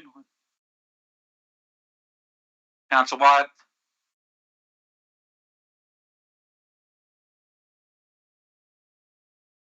Welcome back, everyone. Councillor Patterson's with us, yes. Councillor Riddington, ready to resume. Thank you. If there's no more debate in committee, I'd like someone to move we go out of committee. Councillor Ring, thank you. We have a seconder. Councillor Ferguson. It's a procedural motion. There's no debate. Is there any dissent for coming out of committee? No. We're now out of committee. And I'm looking for a light. And Councillor Ring. What a coincidence. Councillor Ring, would you like to move something, please, or amend? Thank you, Mr. Mayor. Just being more engaged in this meeting, I would like to move an amendment that we go back to the original motion recommended by staff. The original recommendation. Original recommendation. Thank you. Do we have a seconder? Councillor Butterfield. Mr. Mayor. And then I'm going to ask Councillor Saul if you'd accept the amendment into his motion. Yes, Mr. Mayor, I think wholeheartedly. Thank you. The original recommendation is now the motion that's before us, councillors. Do we have any debate? We'll be seeing it up soon, but it's in your agenda up there. We've got 5 points.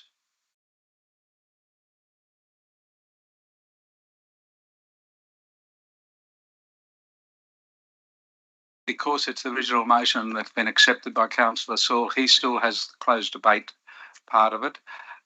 Any further debate? I'll now ask Councillor Bain, please. It's more of a question than a debate. Is that so? Just for clarity, there's been no REF done on the let's call it the community's alternative shed. So if we were to go for that second option, we'd have to do another REF. Is that correct? That is correct, and it would cost something in the order of $10,000 for another REF or review of environmental factors. So can I ask why it wasn't done for both options? Through you, Mr. Mayor. Mr. General Manager, yes. It's the staff's responsibility to look at all the aspects of the issue. In doing that, part of that responsibility is ensure we focus on how the funds are actually allocated and spent. As we were recommending this particular site, we did not believe it was necessary to actually undertake an REF on the second site. Should councillors choose to do that, we would go through that process. Any further questions or debate? Councillor Patterson, please. Thank you. Yeah, just noting that Councillor Saul has accepted that back into his original, that becomes a motion. I just want to get it on record because we'll be voting on this shortly, that I do not support any movement of this shed. I do not support any other expenditure of this shed. The shed is something that supposedly affects a small part of a community. I discussed with fellow councillors during the break that we have got some mountains to climb, some big decisions to make, and this just shows to me as a councillor that that's going to be difficult because we can't even get this right.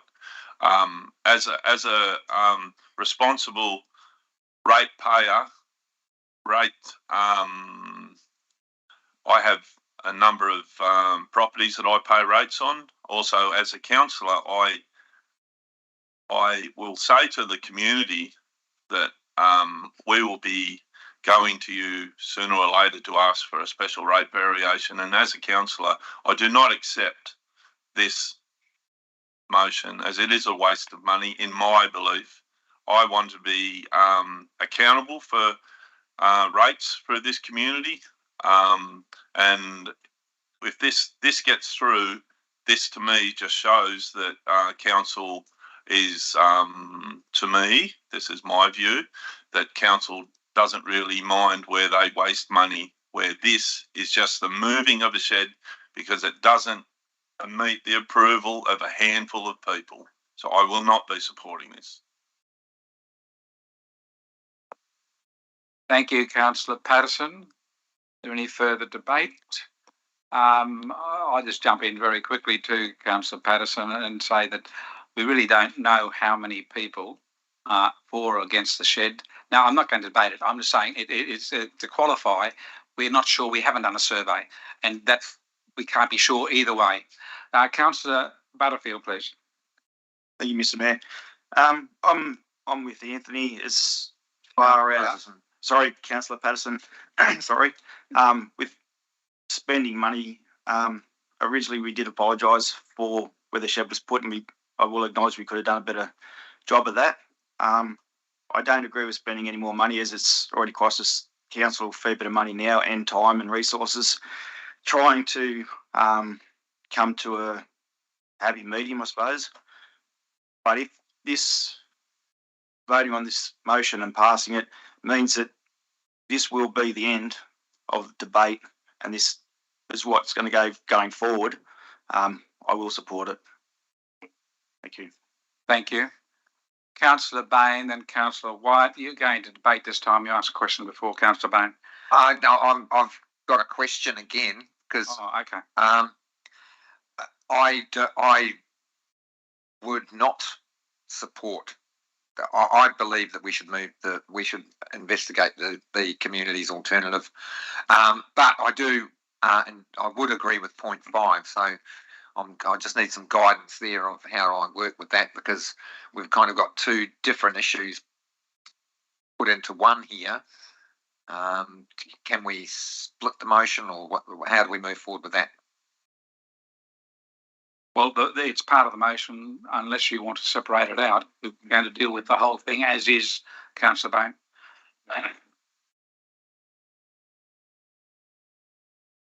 Any further speakers? Question. Question, Councillor Patterson, yes. As there has not been, this is just to go towards my previous statements. There has not been a dollar amount put on this. I have not seen a fixed dollar amount put on this. How can you guys as councils go ahead with this when there's no fixed dollar amount? Doesn't even say up to $5,000, doesn't say up to 100, doesn't say up to anything. You guys have got to be responsible for ratepayers' money. The question is, what is the dollar amount? What is the dollar amount? Thank you, and I'm sure we've actually got that a couple of times now, but Mr. General Manager, you would like to outline it for Councillor Patterson, please? Through Mr. Mayor, I'm just trying to find it again. You got it right there. Mr. Mitchell will give us some numbers. So through you, Mr. Mayor, in terms of the so what the General Manager answered before was there's around about a $10,000 cost for the REF that was undertaken for the proposed site. That's a sunk cost, right? So that's actually been spent. So you're looking at these decisions, it's not in some respects something you factor in because you can't get that money back. That cost has been incurred. We're looking around mid-50s, so $55,000, $56,000 to relocate the shed. There's new slab. Including of the new slab, all those works associated with that, and round numbers probably $25,000 in terms of the path. And I think, as the General Manager referred to in his previous response, that expense would be incurred regardless of which option anyway.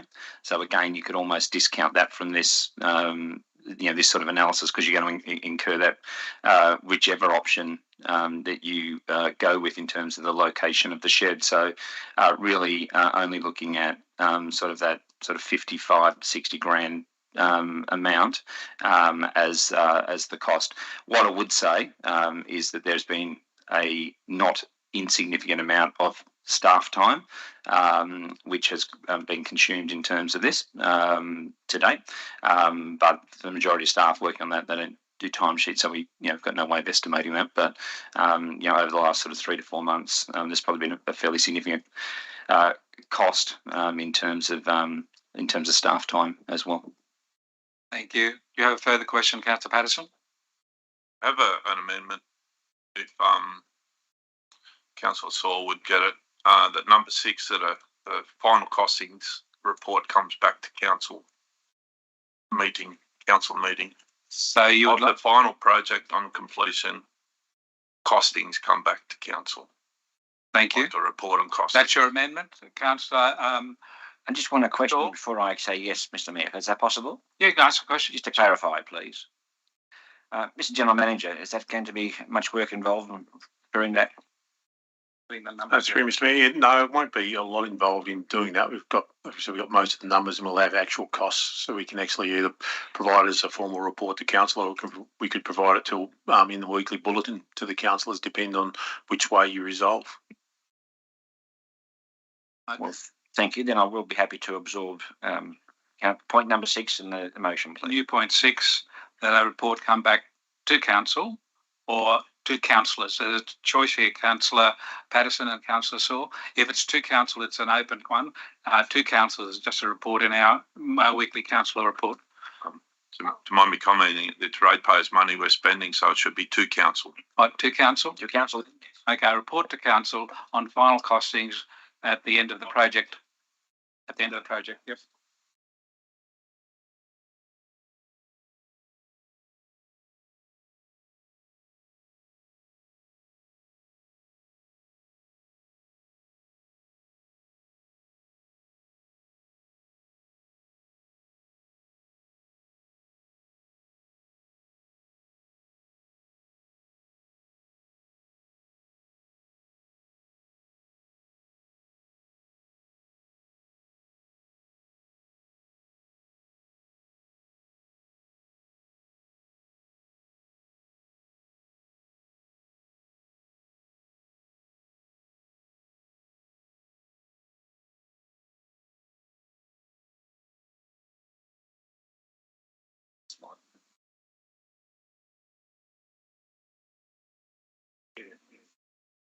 There's your extra bit, Councillor Saul. Happy with that?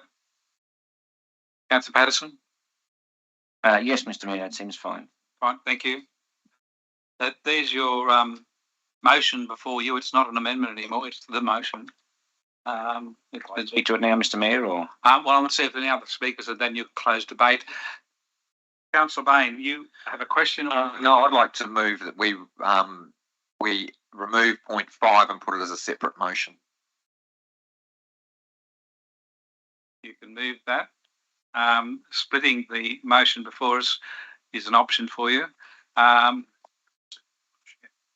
a procedural motion. Do we have a seconder for the procedural motion?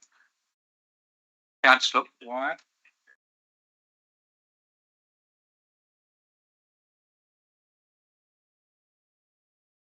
I'll put the procedural motion.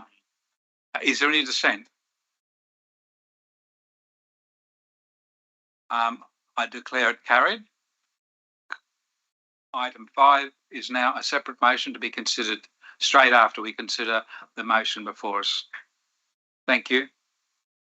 Is there any further debate on the motion before us now? It's now 1 to 5.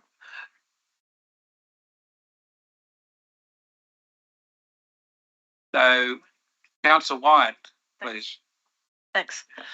This is a really complicated, complex, emotive issue for a shed. And we've got, as the way I see it, we have, there's 5 key points here. Well, first I just want to clarify, it's the cost incurred on the holiday park business, not the ratepayers.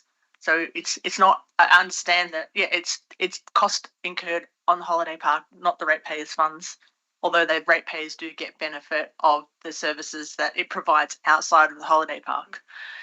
There are 3 options here. The proposal here, and the third one being sites 103, 105, which is orange on the plan, which is the community's preferred.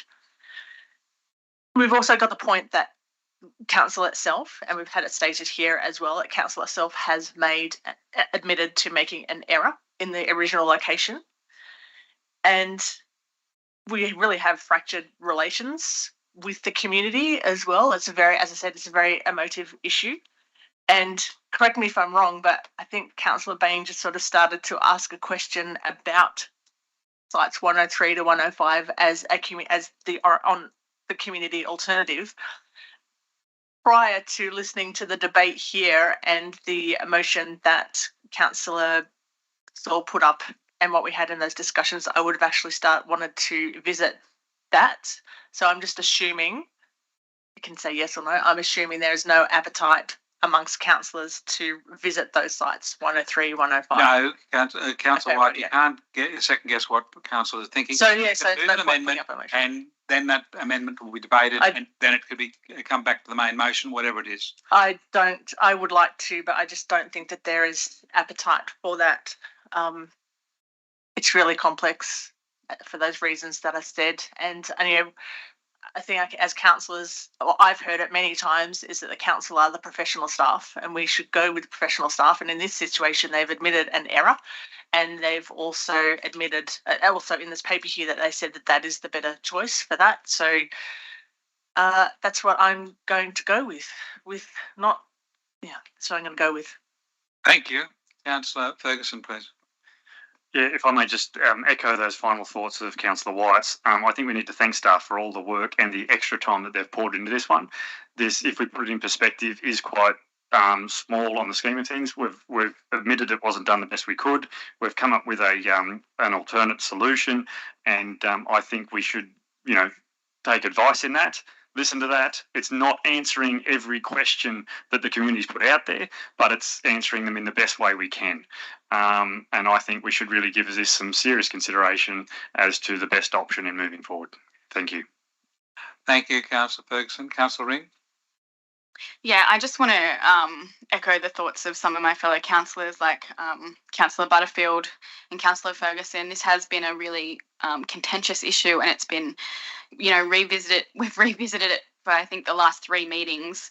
And as a young person, as the sole breadwinner in my own household, there are people with families with kids that are, probably in the next few months, or that I know of already, are thinking about, bills or, feeding their family. And I think when we come to issues like these, we have to compromise. We're not going to be able to make everyone happy. Councillor has admitted they've made a mistake. They've come up with an alternative issue that will best suit, that is best suited. And I think that we we don't need to discuss this anymore. I think this is a great, the best solution, and I think that we should vote for it. Thank you, Councillor Ring. Is there any further debate? Councillor Saul, would you like to close debate, please? May I ask a question before I do? You sure can. Thank you. Mr. General Manager, point number 5 previously has been taken out. Is there any ramifications by doing so, please? Through Mr. Mayor, no, it's a legitimate decision of council to actually split it, and there's no ramifications of that because you'll still debate that now. At the next item that'll come before us. Thank you. So I clarified. Mr. Mayor, so I'll close debate now if I may. Yes, please. Thank you for that. Mr. Mayor, this has been a series of debates we've had over time. My concern has always been for the ratepayers' dollar and the parks' dollar, because again, we utilise the funding, any profit from the park to our site there and other sites through the Macleay. So, Mr. Mayor, my concern this morning was trying to minimise expenditure, as you can imagine. I've now heard further debate from staff and from councillors, and hence we've come up with this original motion once again. So the idea was to allow for that to happen, and it has happened in a good way. So I think it's been a good deal for councillors and for staff to get that out to the community, saying, well, this is what's happened, but overall, this may be the better way forward. So I would urge councillors to support this now, and let's get on with life. Thank you, Mr. Mayor. Thank you, Councillor Saul. I'll now put the motion. It's the one that's on the screen, and it's got points 1 to 5. Is there any dissent? 1 against. 2. I'm dissenting. Oh, sorry. You're 2. So 2 against. Thank you. I declare it carried. We move to 10.2 Part B. Oh, yes. Part B, which is item 5 that was withdrawn under the procedural motion. Councillor Bain, you withdrew it. Did you wish to move that? Yes, I'm happy to move that. Oh, it's already moved. Okay. So Councillor Saul gets to close that one too. Okay. We're now going to debate item 5 that's in your agenda, but it's going to come up on the screen in a moment. Endorse the attached revised Crescent Head Holiday Park concept plan for future public exhibition, along with indicative cabin designs and elevation drawings. That's what's now before us. That's the motion, as it's been split from the previous motion. Do you wish to open debate on this part of the motion? Well, Mr. Mayor, I was caught by surprise. I assumed it would have been just part of the recommendation, the previous recommendation, but it does seem now to be that separate. I just would urge council to support the staff recommendation. Thank you very much, Councillor Saul. Is there any debate on this? Councillor Patterson, please. I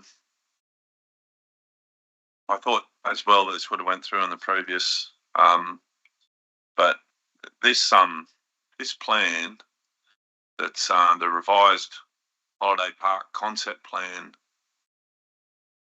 that is going out on exhibition. I've got a question first. What is the term of what time of exhibition that it'll be out for? If you mind me asking, through the gentleman. Mr. Mitchell, please. Through you, Mr. Mayor. Ordinarily, we'd always put these out on exhibitions for a period of 28 days. What we'll just take into account, because when we put this plan out on exhibition, as the recommendation indicates, we're talking about also including indicative cabin designs and some of the elevation drawings. Just in terms of if the timing of those and when we get it out on exhibition was to run into that Christmas New Year period, then we would extend that more than 28 days to say 42 days, so 6 weeks, just so that we're not potentially having community members who may want to review these and provide comments, and who may be away or otherwise unable to provide those submissions. So minimum of 28 days. If it starts to run into that sort of Christmas New Year period, then we would look to extend it to 42. Can I move an amendment that we extend it to 42 days now? If I could get that into the Councillor Saul. Councillor Saul would have to accept it. Otherwise, you'd have to move a separate amendment. Councillor Saul? Mr. Mayor, that'd be fine. And my reasoning for that is based on the possible community responses to these cabins, also the glamping tents, etc., and how it would be very much appreciated by us as decision makers to have that go into the holiday period to get the responses back from those people that are actually in Crescent Head utilising the ground lands as a caravan park. So I think that would be a responsible thing to do. Thank you very much, Councillor Wyatt. Yeah, I just wanted to ask two questions actually. So yesterday a speaker talked about, in relation to the next one, about the Crown Reserves, Willow Street car park and the ambulance station, and all of those 4 plans there, the long-term alternative, the medium-term, they don't identify what the Willow Park is, yet it is being used as an overflow, and I think you mentioned that it was gravelled as well.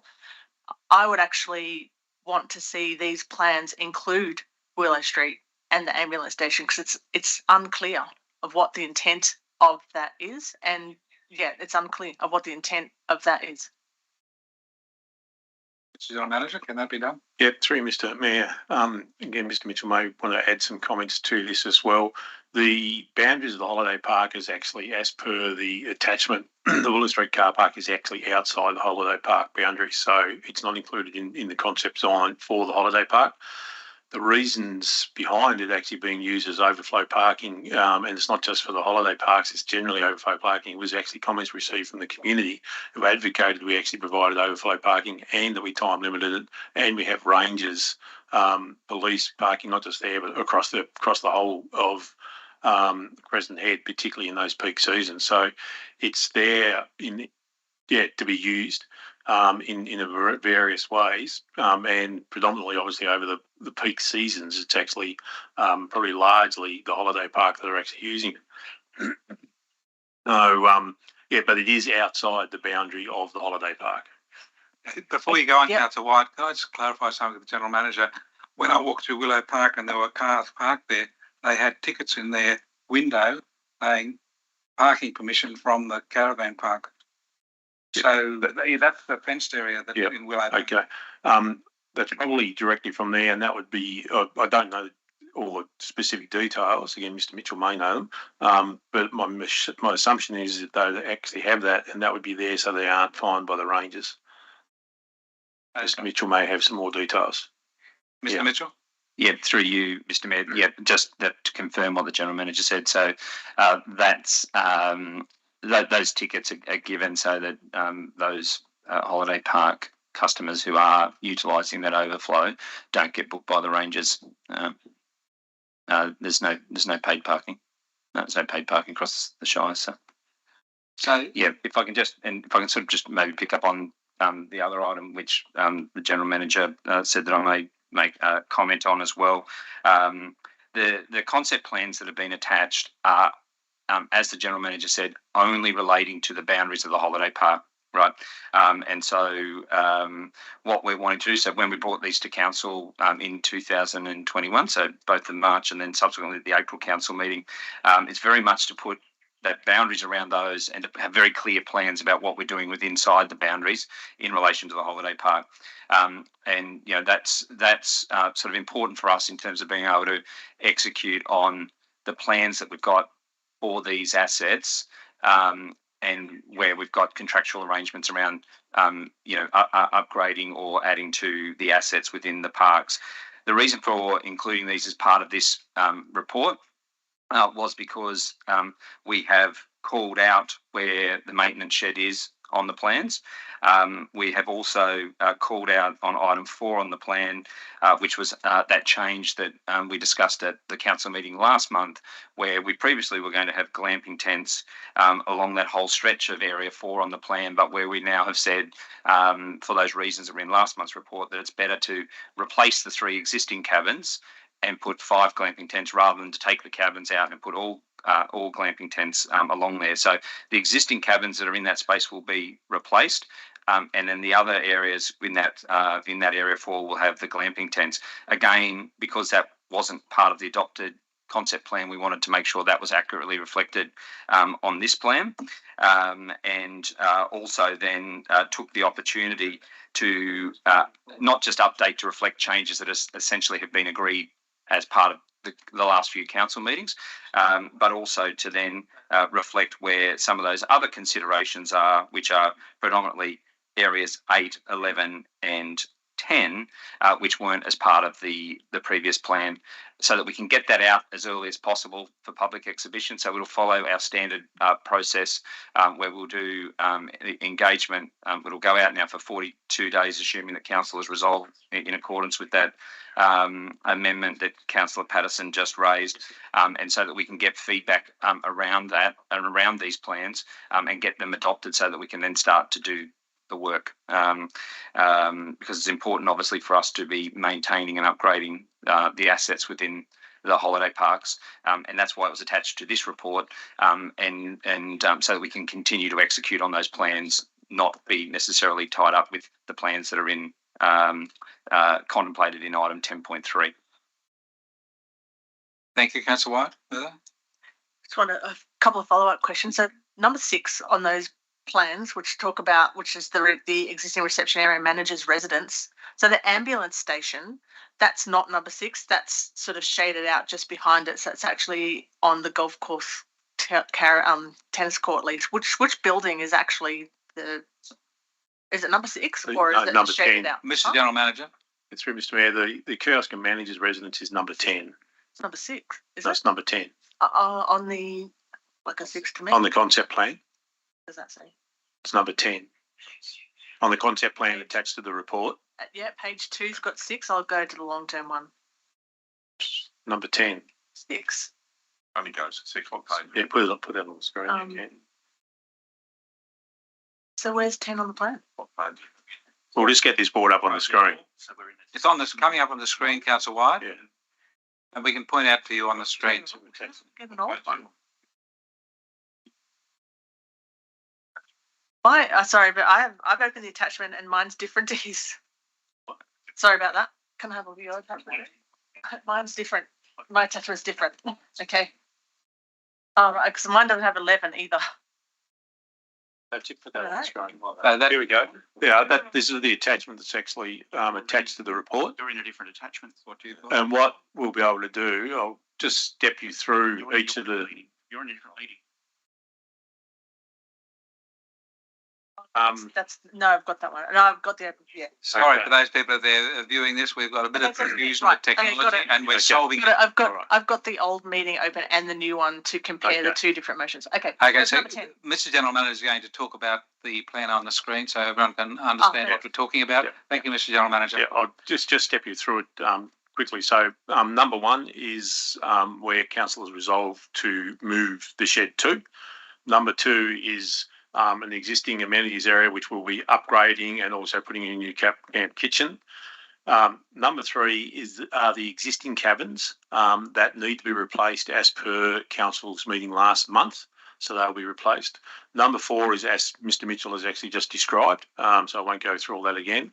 Number 5 is the where we're looking at replacing existing powered sites with more studio or duplex style cabins along there. Single story, single story cabins along there. Number 6 is the area that there's still a number of cabins that need to be replaced and realigned. The ones to the bottom of the screen from there were recently replaced.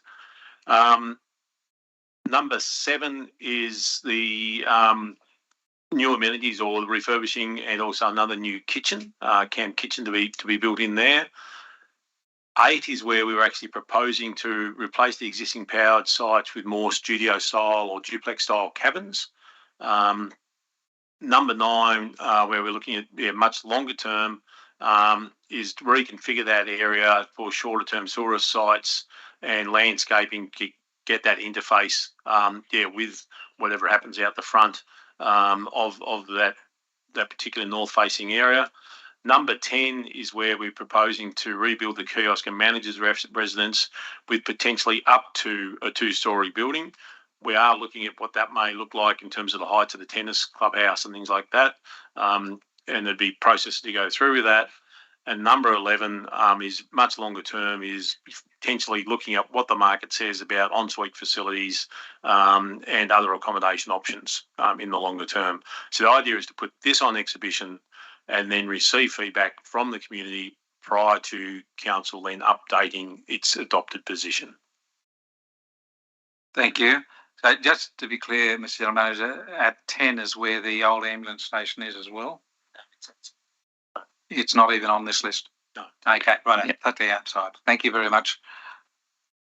Any questions on that to the General Manager on the plan that's before you? Councillor Butterfield. Oh, sorry. Yeah, thank you. Just looking at where the number 11 is, you've left you got 2 permanent sites left in there. Why would you leave 2 permanent sites there? Mr. Mitchell. Through you, Mr. Mayor. Yeah, they are a legacy issue that we're sort of dealing with. So those permanent sites, we have, when those permanent sites have come up for sale, purchased them back. But unlike the annual sites where we removed those, which were part of the what council considered back in April 2021, we can't with the permanent sites. So they've got sort of ongoing tenancy there. So we have purchased some back in the past. But that until that opportunity occurs, they remain within the holiday park. Thank you. Thank you. Any further questions, Councillor White? So the ambulance station and the Willow Street car park being in that the Crown Reserve that is coming up in the next matter.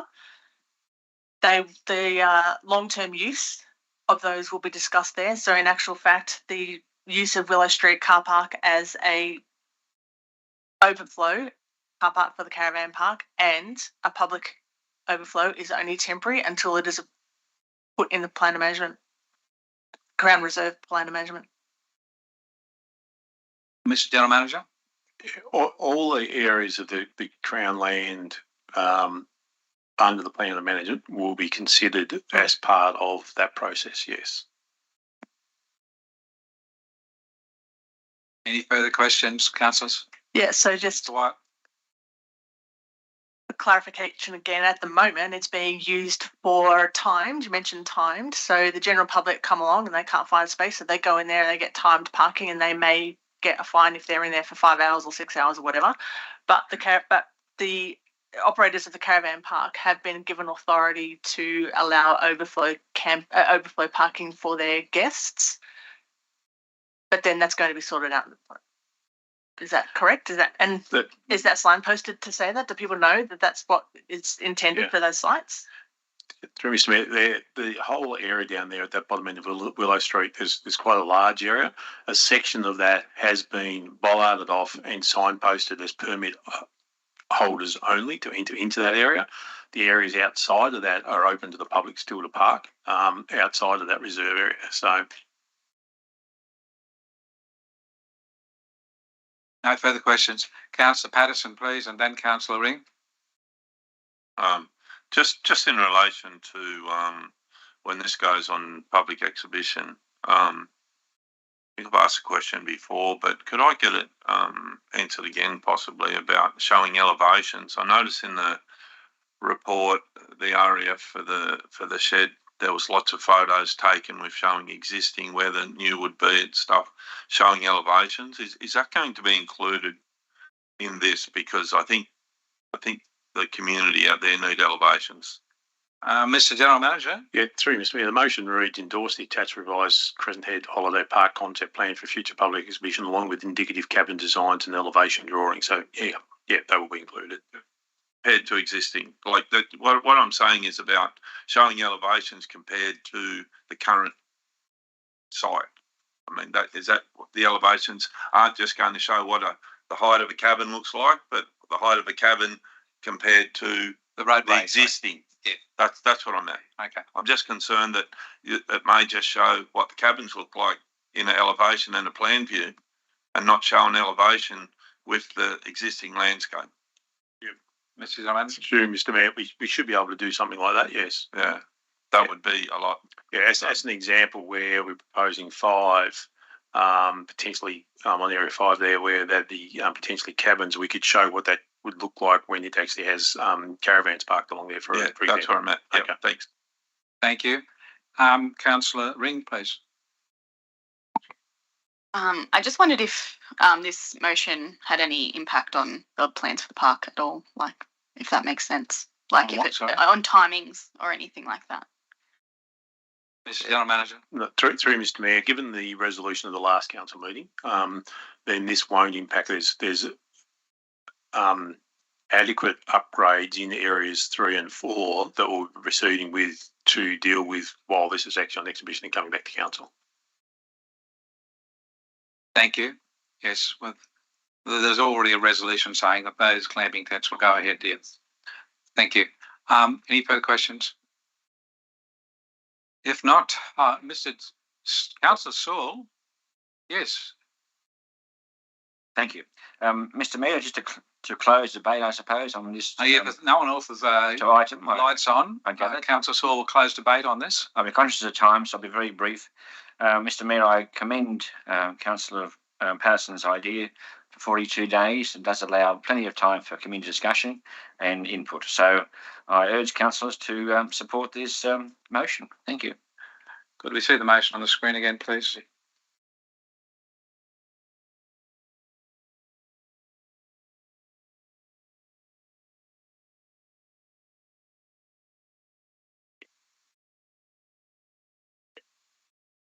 So there's a motion before you. Councillor Saul has closed debate. Is there any dissent? No dissent. I declare it carried. Thank you. We're now moving to item 10.3. Council managed Crown Land Plan of Management and Crescent Head Foreshore Revitalisation Project. The report there and the recommendation from staff contains 7 points. You asking to? You just stand. You're not just standing. Do we have a mover of this, please? Councillor Patterson would like to move it. Thank you, Councillor Patterson. Do we have a seconder? Councillor Ring, thank you. Councillor Patterson, would you like to speak to the motion that's before us, please? Yeah, thank you. The number of discussions we had coming up to this over the last few years, I mean, the frustration that council has and the community has felt by the fact that council has only ever been able to look at parts of the Crown land, and when we're trying to manage the parking and the caravan park and the surf club, etc., everything, and the golf course, that whole area has been managed separately. So this motion that's before council will allow us to look at that as a holistic view, which is the best way to manage this. I think there's lots of opportunity out there at Crescent Head to solve quite a few issues with parking, with road traffic safety, with access, egress, and looking for a good future for there, rather than making band-aid decisions, which unfortunately we've had to do over the years, because only being allowed to look at, or not allowed, but only being able to look at segments of the Crown land in that area. I think this is a great move forward for our community, and yeah, I look forward to my fellow councillors supporting it. Thank you, Councillor Patterson. I've got Councillor White speaking, and then Councillor Riddington, and then Councillor Bain. Thank you. I have 8 questions and 3 amendments. So let's go. So my first questions are around the first one, the plan of management exhibition and the lease part for the golf course. So question number 1, can you please provide an outline of all of the Crown lands in the Shire that will be covered in this plan of management? I mean, maybe how many parcels, how many hectares, what types of land they are, where are they? General Manager. Yeah, through Mr. Mayor, we'd have to take that on notice. We don't have the detail at hand. So then, okay, so my part B to that question is, so what type of land uses and purposes are they? You know, they could range, like golf course is obviously one. Golf courses, holiday parks, ref parks, recreation. There could be a whole range of other different bits of emergency services. Yeah, a whole range of different uses. So I mean, Mr. Mitchell would like to add to that. Yeah, just through you, Mr. Mayor, just to add to that, Councillor White, and we'll make that available to the councillors. The report that came to council, again, I think it was 2021, when in relation to the plans of management, had a whole detail across the whole Shire for all the Crown lands that are under council management, and with the categorisation of whether it's community operational land and those reserve purposes as well. So what we'll do is make available that information that gives everything across the whole Shire, not just Crescent Head. Yeah, that's what I was after. I don't want to like a detailed, this is where they are, just like an understanding that we're not just dealing with the golf course here, is that we are dealing with all of the reserves and and the different types of uses. So are you able to comment on this one then? So number 2 is, in addition to the golf course lease at Crescent Head, what other leases are to be considered at the moment and in the Crown Reserve plans of management? At Crescent Head? No, in the whole Shire. So this is, Might have to take that on notice. To the well. Crescent Head Golf Course, Take that. what other leases are to be considered for the Crown lands in the Shire? We'll take that on notice. Thank you. Do you have a ballpark figure, like 5, 2, 1? No. Okay, then can you provide an overview? So, yeah, I guess a two-part question. Can you provide an overview of the lease renewal process for the golf course? Like, what are the steps involved? What is the approval process from start to finish? Do you have any idea of when a signed lease might be on the table? Mr. General Manager. Like, what's the process? Through Mr. Mayor. So the first step from where we sit at the moment is for the Minister to send back the draft plan of management for us to then put on public exhibition.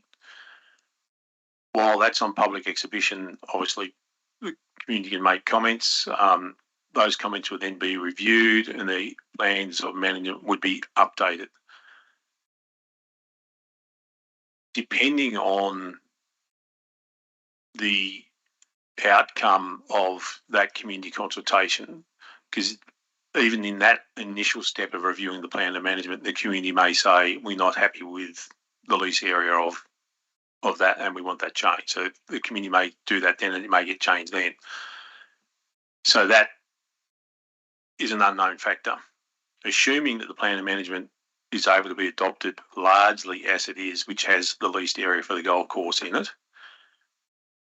then once that is adopted, council, before it enters into a lease, a long-term lease, a lease longer than 5 years, is obliged to actually do a couple of things. One, it needs to go out and undertake and inform the community that there is a proposed lease and seek comment back on that and whether the community is okay with that.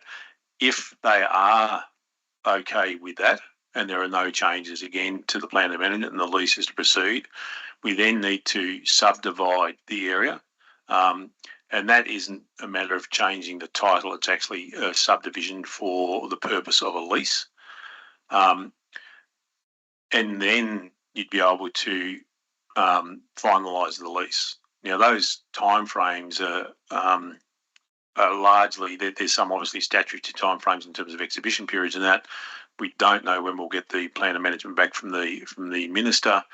Once it's gone through the exhibition period and goes back again, we don't know how long that would be in the state government again.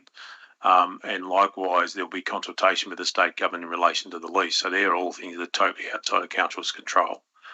We do know that there is a 2027 deadline on the lease, and council staff would certainly be continuing to work with Mr. Ryan and the board at the country club to endeavour to make that as efficient as possible, but much of that time frame is out of our control. So my fourth question sort of answered it to a degree, like why, I mean, we heard the presentation from the country club representative yesterday that they applied in, I think they've been talking about it in maybe 2017. The plan of management was proposed in 2019. There was a commitment given for 2 years in 2021, and now we're in 2023. So why has it taken so long to negotiate and get them a lease for the golf course?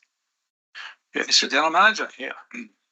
Through Mr. Mayor, the Crown Land Management Act was updated and effective from the 21st of June 2021. We were in those early discussions in relation to the lease extension, and we did actually negotiate a short-term extension with Crown Lands because we knew the plan of management process as set out by the Crown Lands Management Act needed to be undertaken through that process. The state government required all councils in New South Wales to have plans of management for their Crown lands, and they were required to be submitted by the end of June 2021. Council adopted ours in March 2021, and those drafts were submitted prior to the deadline. And as I mentioned yesterday, we're one of the only councils that actually met that deadline for plans of management to be submitted by that period. Since that time, it's been with the Crown, and they've gone backwards and forwards in more recent times with us with amendments, and I've been advised we're up to revision 9B with things going backwards and forwards, because it's not just about obviously the Crown land at Crescent Head, it's all of our Crown lands. It does take some time to go through that process. We now understand that the draft with the Crown has moved from their operational officers to a more senior officer for review and approval for public exhibition. So again, it hasn't been held up by council. It's actually the process we're undertaking in line with the requirements of Crown lands. Thank you. Yeah, so that's clear. There's nothing council could have done to make that happen any quicker. We work closely with the country club. We understand their frustrations. We share their frustrations in the length of time this has taken. For it to take this long, it's now well over 2 years to come back out of the state government is frustrating for everyone. Councillor White, you were foreshadowing some amendments. My next lot of questions are around the revitalisation project. So do you want me to keep going, or does other people want to have a talk about that lease? We're only having questions. We'll go with your questions first, Councillor White. Fabulous. Okay, my second lot of questions are around the public domain plan. And I think it was number 5. So the only precinct of the domain plan, the only precinct that cannot continue to go ahead as a result of this is that precinct number 2, which is just the foreshore. So the other ones, the Lloyd Park up in the village, the Surf Club Asbestos Park, Little Nobby, Willow Street, Muddy Arm, and Foreshore 3, which is around the creek entrance there. Whether or not they can, in principle, continue to go ahead, we just got to find the funding. So in principle, they continue to go ahead. They're not impacted by this amendment as in being put on hold. Yeah, true, that's a pretty good summary, Councillor White. There's 2 areas, the area around the Surf Club and Lloyd Park we have funding for. So they'll actually be able to physically proceed as well. Okay. That actually takes up 3 questions in one. And so maybe another question then, will the plan of management, so there's these land use zones, like this is land use management planning, and there's quite a lot just within the Crescent Head part itself. Will the plan of management actually include land use zoning?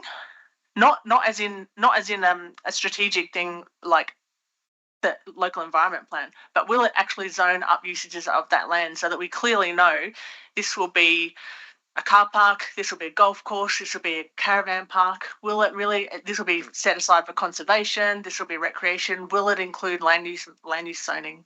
Mr. General Manager. Yeah, through Mr. Mayor, I'm careful of the wording. I wouldn't say land use zoning because that implies Environmental Planning Assessment Act. So land uses, yes. The plans of management specify the uses of the land across all of our Crown land, and it also says what's operational and what's community land.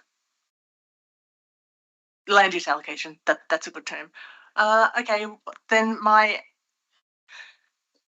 really conscious of the Crescent Head, the foreshore plan, so the precinct that is not, that cannot go ahead, and my amendment for consideration is that the Crescent Head, so this is the amendment for number 5, that the Crescent Head foreshore project planning and project management will occur in parallel with the draft plan of management exhibition process, but no decision-making or broad-scale public consultation will occur until the completion of the DPOM process.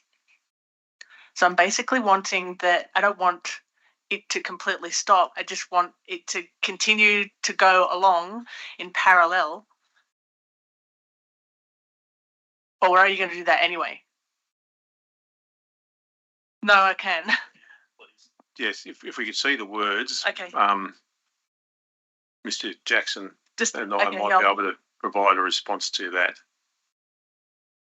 So just to clarify, we're talking about the foreshore planning works as a foreshore public domain upgrade, which would be addressing car parking and all of those sorts of issues along the area in front of the caravan park leading up, heading towards Little Nobby, in particular. Yeah. Essentially, the questions being asked as part of that lease renewal conversation would confirm or deny whether or not the status quo is to be retained in terms of the uses around that section, and the outcome would be different depending on the answer to that question. So we could design something, but it may not be relevant depending on the answers given. So if that's the reason the staff have recommended what they have in item 5 in this report is that going through the plan of management and then the lease review, depending on what the community says, may impact what happens with that foreshore. Because the way it is at the moment, it's you drive in and you drive back out.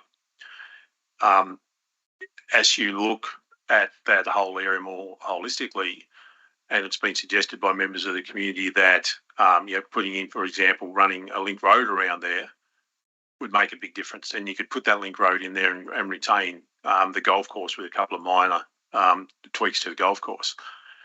That would then totally change what you do on the foreshore. So it's no good working out what to do on that foreshore car park area if you're not talking about it in that greater context. So the idea is to hold it till we can actually have that more holistic discussion. Just to Mr. Thorogood, I just sent you. Did you get that? Yeah.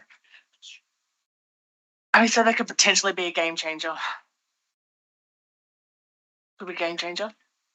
Depends what I mean, if the plan of management comes out, well, let's say that it does decide, let's say the plan of management does come out and the community does come and say they want that road to the back of the caravan park there, that completely changes the whole situation where we've been going down this path for how long in the previous council. I was just hoping that we could still continue along with some planning because this has taken so long. If that's not an option. Did you get my motion? Yeah. Yeah, three. I've got that in front of me. And I think that's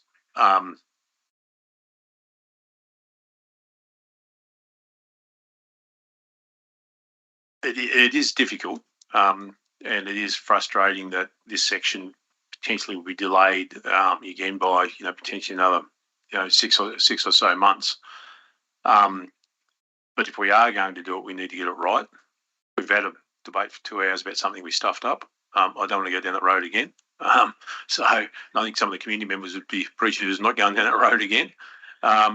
So I think it's prudent to actually just hold off because it is just really that foreshore car park section that we're talking about. And depending on what comes back from the consultation with the community about the greater picture, it has the potential to significantly impact that. Because if you do put, as an example, a link road around there with car parking along it, I think you get anything like 50, 80 car parks along there, which is a huge number of car parks in a place like Crescent Head as well. So you start to address a whole range of issues, not just for the foreshore of Crescent Head. You potentially address issues in and around the CBD of Crescent Head. And it really does need to be looked at more holistically. So in the draft plan of management that's gone up to the minister, are you allowed to say whether or not the plan does include retention of the golf course as is? The current draft plan of management has the golf course as it is. That's in there now. That's what's in the draft. And then when it's on exhibition, that's when the community can make some comment.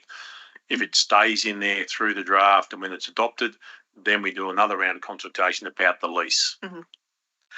So there's no intention from council's perspective to change that land use of the golf course or reduce it as indicated in the draft plan of management? We've got no resolution of council to do anything other than what is there, which has the lease in it now. Okay.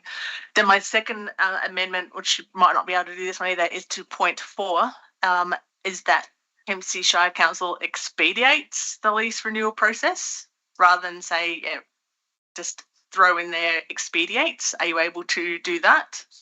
Expedites? Expedites. Yeah, the process. Yeah. Again, through Mr. Mayor. To acknowledge their frustration and that we could do whatever we can to expedite that process.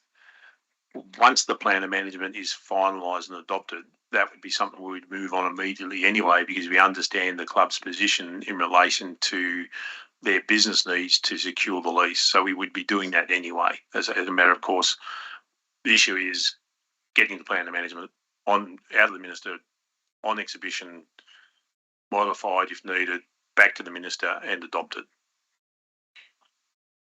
Microphone. Look, if you want to put, if councillors want to put the words undertake community engagement expeditiously regarding the leases, can you? You could put that word in, but that is what we'd be doing anyway.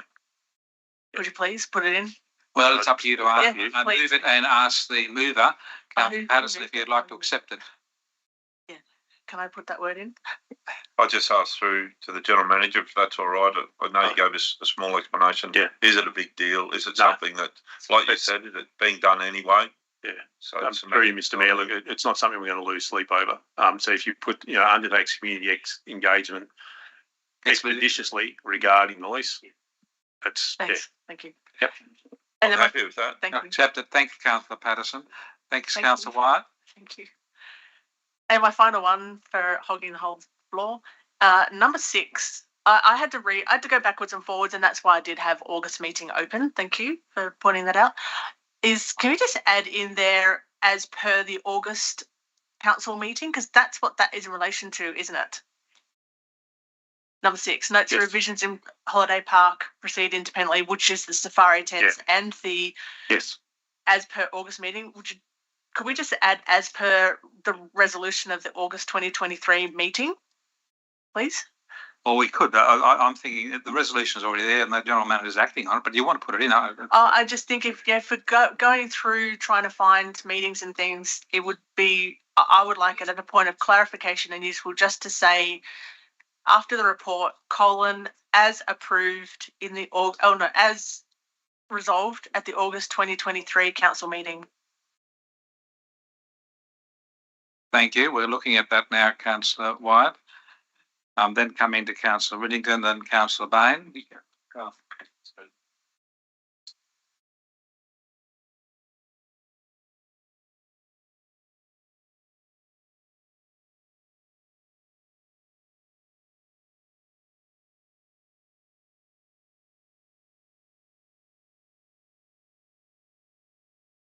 Is it very hard to make that an actual link? Click on link. Yeah, as per. No, it wouldn't be hard.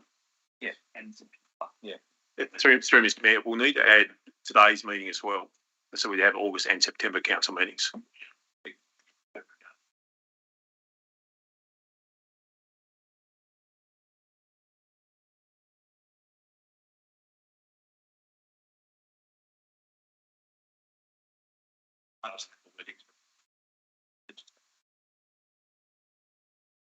Word of the day. There's nowhere to add the word expert. Well, expeditiously regarding.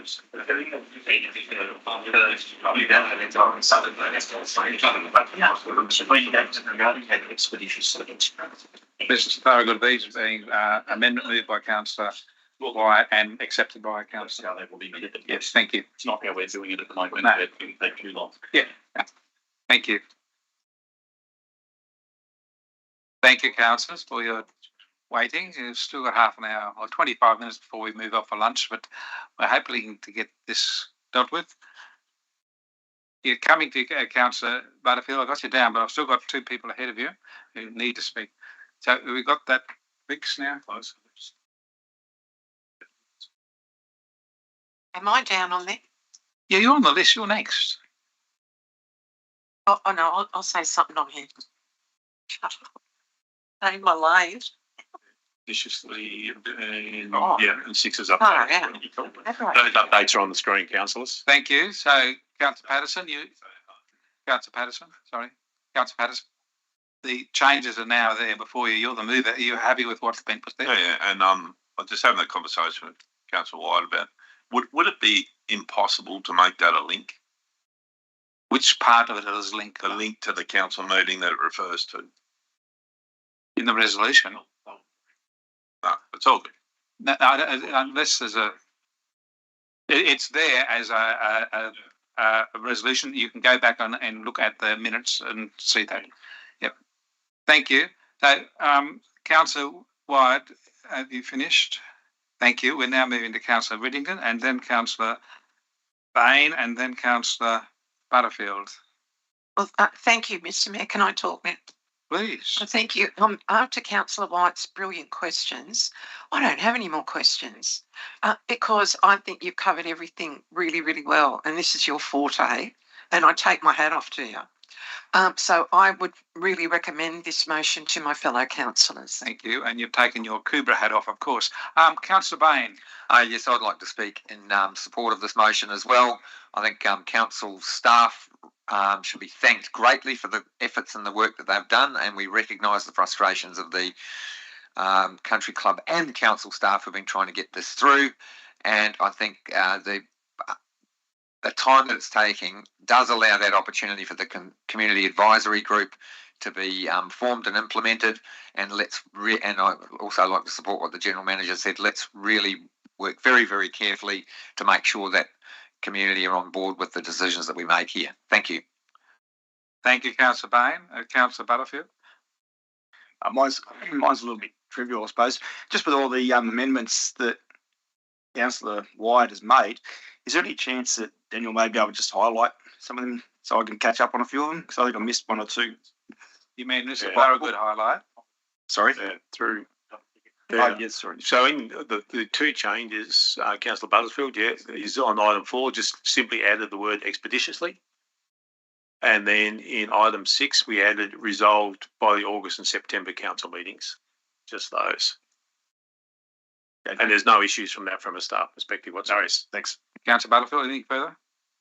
No, that's all. Thank you. Thank you. We're highlighting, and you need to know, and thank you for asking. We all need to know the actual wordage change. So thank you for asking the question. Any further debate?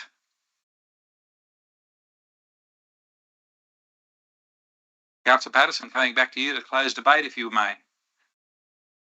Thank you. I will not be as long as Councillor White. You can if you wish. No, Councillor White brought up some very interesting points, and thank you very much for that. Just as council, as Crown Land managers, we need to be looking at the changes in the visitation, the usage, the population increase of our area.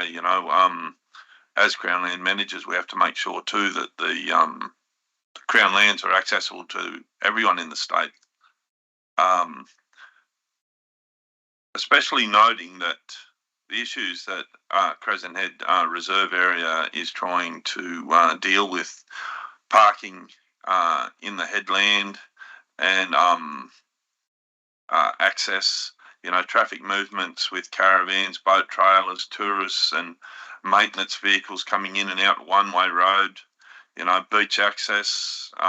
Personally, I just need to get this out there and note it that, I believe we need another footbridge access over to the back of the sand dunes from Willowbank car park to give more access to over a wider area, so we take away the focus from that one bridge access. I think it's something that could be doable in the future. If we can look at taking away the hot spot of everyone having to get to that 1 footbridge to get over to enjoy the beautiful creek and ocean at Crescent Head.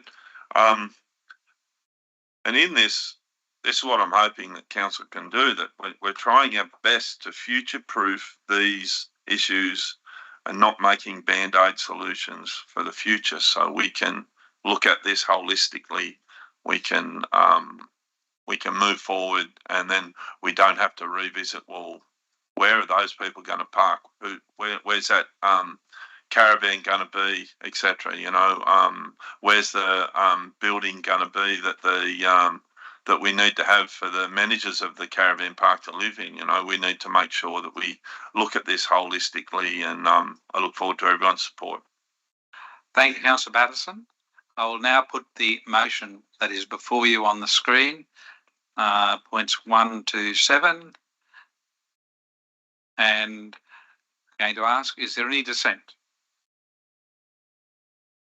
There is no dissent. I declare it carried unanimously.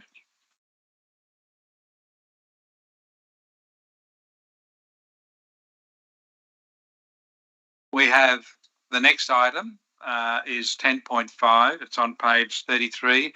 It's a public interest disclosure policy.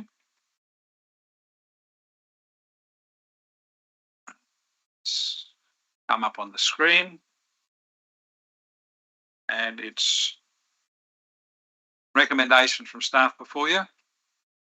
Do we have a mover? Councillor Riddington? Deputy Dog. I could. Do we have a seconder? Councillor Saul?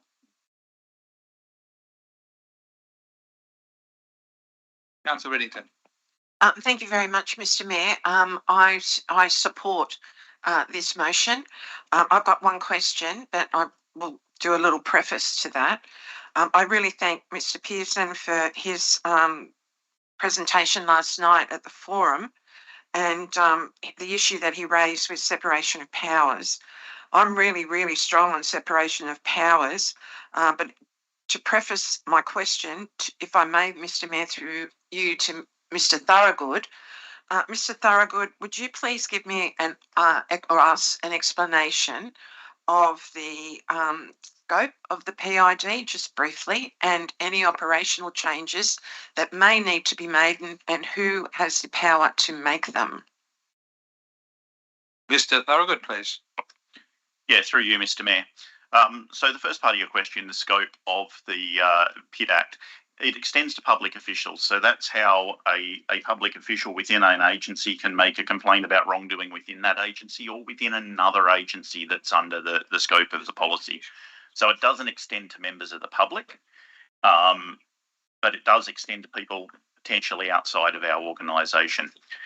So for that reason, the way that it's put together, there's a number of requirements under the PID Act of what has to be in a policy. So all of those headings that you see in our draft policy are the things we're required to have. And there is a model policy which is issued by the New South Wales Ombudsman that we're required to consider when we formulate our own policy. So our policy is the model policy with essentially the blanks filled in. And what those blanks are the procedural components of it. So that is, who do I actually make a complaint to? What's their phone number? What's their email address? If I'm unhappy with the response I get from them, who do I appeal to, and things like that. They also include things such as what protections we might extend to an employee or a public official who makes a complaint, a whistleblower complaint, so to speak. And things like that. So the two parts that you see in this document are the overarching strategic part is actually really encapsulated within the PID Act itself. So Parliament has said what those overarching strategic objectives are that we need to implement. And then there's the operational part of it, which is specifically how does Kempsey operationalise those requirements under the Act. But they're both in one document. And for that reason, that's why it's proposed as part of the recommendation for the General Manager to be able to vary the policy moving forward, because the bit that we actually have the ability to modify really is that procedural bit. Yeah. And as an example, after the briefing last night, I had a look at what other councils have done since I formulated the report. I could now find about 10 which have reported it. I noticed in some of those that they've got a range of protections that they would consider that aren't in our policy that I think very much should go in our policy. So it provides, for instance, the General Manager the ability to insert those through our executive leadership team and consideration through that process, rather than needing another report back to Council to incorporate that. Thank you very much. Can I just have a follow-up, please? So would you please just briefly elaborate on the purpose of the new PID and protections? So if you could do that. And then the second part, I congratulate you on doing the benchmarking with other councils to see what they're doing. And I suppose the proof will be in the pudding after we launch this and get going. My thinking is we will always get, and I'd like this clarified, please, a report to council from the executive team or general manager's delegate as to the broad base of any PIDs. Mr. Thorogood? Yeah, through you, Mr. Mayor. So the purpose of the PID Act is to essentially allow whistleblower complaints to be made by public officials. So, and it extends protections to the public officials that make those complaints. So obviously there's a new PID Act. There's been one in place since the early 90s. This is a new one. The intention of the new one is to essentially to solicit more complaints. So I think you could see by the sorts of things that end up in front of ICAC that there's people clearly inside government agencies who know of things who don't report them. So for that purpose, it broadens the scope of who is a public official. It now includes things like people that we subcontract services to and things like that that weren't previously in there. It broadens who complaints can be disclosed to be that person's manager, as well as making sure there's people at all the council sites. It changes the protection regime from being reactive to being proactive. So previously, at the point that somebody thought that detrimental action had been taken against them, they could make a complaint. The Ombudsman was the only person who could actually go to a court and file an injunction or so on. It's now a proactive measure. We need to do a risk assessment and put protections in place before anything happens. The bar for detrimental action has been lowered from being substantially in reprisal to a complaint to just being related to it. And now us, the person who's affected, the whistleblower, any of the integrity agencies can take court action, not just the Ombudsman. And there's a number of penalties and so on that are now stipulated in the Act for people who do take detrimental action against people. As for the reporting, so certainly there's a requirement under the Act for us to do annual reporting to the Ombudsman, and that forms part of our annual report, and councillors will always see that. The other thing that's worth noting is this does form part of what gets reported to the ARIC. As you would be aware, I report on governance matters more broadly to the ARIC a couple of times a year, and this would be included within that. The other important thing is that the PID Act is just a system for promoting whistleblowing, putting protections in place, and then reporting on statistics on that. It doesn't change the way that complaints are actually handled. So a complaint about, for instance, conduct in this chamber would still be a code of conduct complaint, even if it was a PID. The PID just applies the protections and the reporting around it, and obviously has us do training and awareness beforehand. If it was a criminal matter, some form of harassment or so on, it still goes through the New South Wales Police. It is still reported as a crime. They still investigate that, despite the fact that it is also a PID, and we put protections in place and then report on that to the Ombudsman. Thank you very much. That was really comprehensive. Thank you. Thank you, Councillor Riddington. Thank you, Mr. Thorogood. Councillor Bain, please. Thank you, Mr. Mayor. I'd like to propose an amendment which I have sent through to Manager Thorogood, just taking into account what Mr. Pearson said last night, and that the perception. It's up on the screen now. And I also, I understand we had some discussion last night about what is substantive and how that may vary. I feel that if the reports are made to ARIC, which is great, if there was anything that, any changes of policy that the councillor observer on ARIC, councillor observer, is that correct, on ARIC, felt was a policy change had been made that they felt was substantive, but staff didn't feel was substantive, we could sort that out. And I also have great faith in staff that they would err on the side of caution of what is substantive. And I feel that this is just possibly not entirely necessary, but it would just be a good good transparency move. Oh, sorry. Sorry, I made a mistake here. You were supposed to move it and then get a seconder and then speak to it. You've jumped in early, and it's my mistake for not pulling you up, Councillor Bain. Do we have a seconder? Councillor Riddington. If you're seconding it, you're accepting it in. No, but first of all, he's moved it. Then I'm asking you, will you accept it? That's how it works. Thank you. It's been accepted in. It's now the motion. I don't need to speak to it because I've already done it. Sorry. That's cart before the horse, or horse before the cart, one of them. Thank you very much. Councillor Wyatt, please. The new motion's on the screen. Thank you. Oh, that's okay. Yeah, I think that's a good motion. I just wanted to ask some questions around what is the difference between a PID and the code of conduct as it relates to serious wrongdoing, and do they work alongside each other? Mr. Thorogood, Mr. Thorogood, your turn. Yeah, through you, Mr. Mayor. So that was part of what I just spoke to a moment ago. A code of conduct complaint may or may not be a PID, depending on whether or not the wrongdoing alleged is serious. So, for instance, an example, and it's from the Ombudsman's training, if you were to make a code of conduct complaint about bullying or harassment, they generally are not PIDs. So that would just be a code of conduct complaint. But if you were to make a code of conduct complaint about ongoing bullying and harassment, or bullying and harassment that had been, say, occurring in meetings that was endorsed, so to speak, by the chair, then that does rise to the level of serious wrongdoing that would be a PID. So whilst that complaint would be a PID and the protections would apply and we would report it to the Ombudsman, it's still a code of conduct complaint and it is still dealt with by the code of conduct administration procedures like any other code of conduct complaint.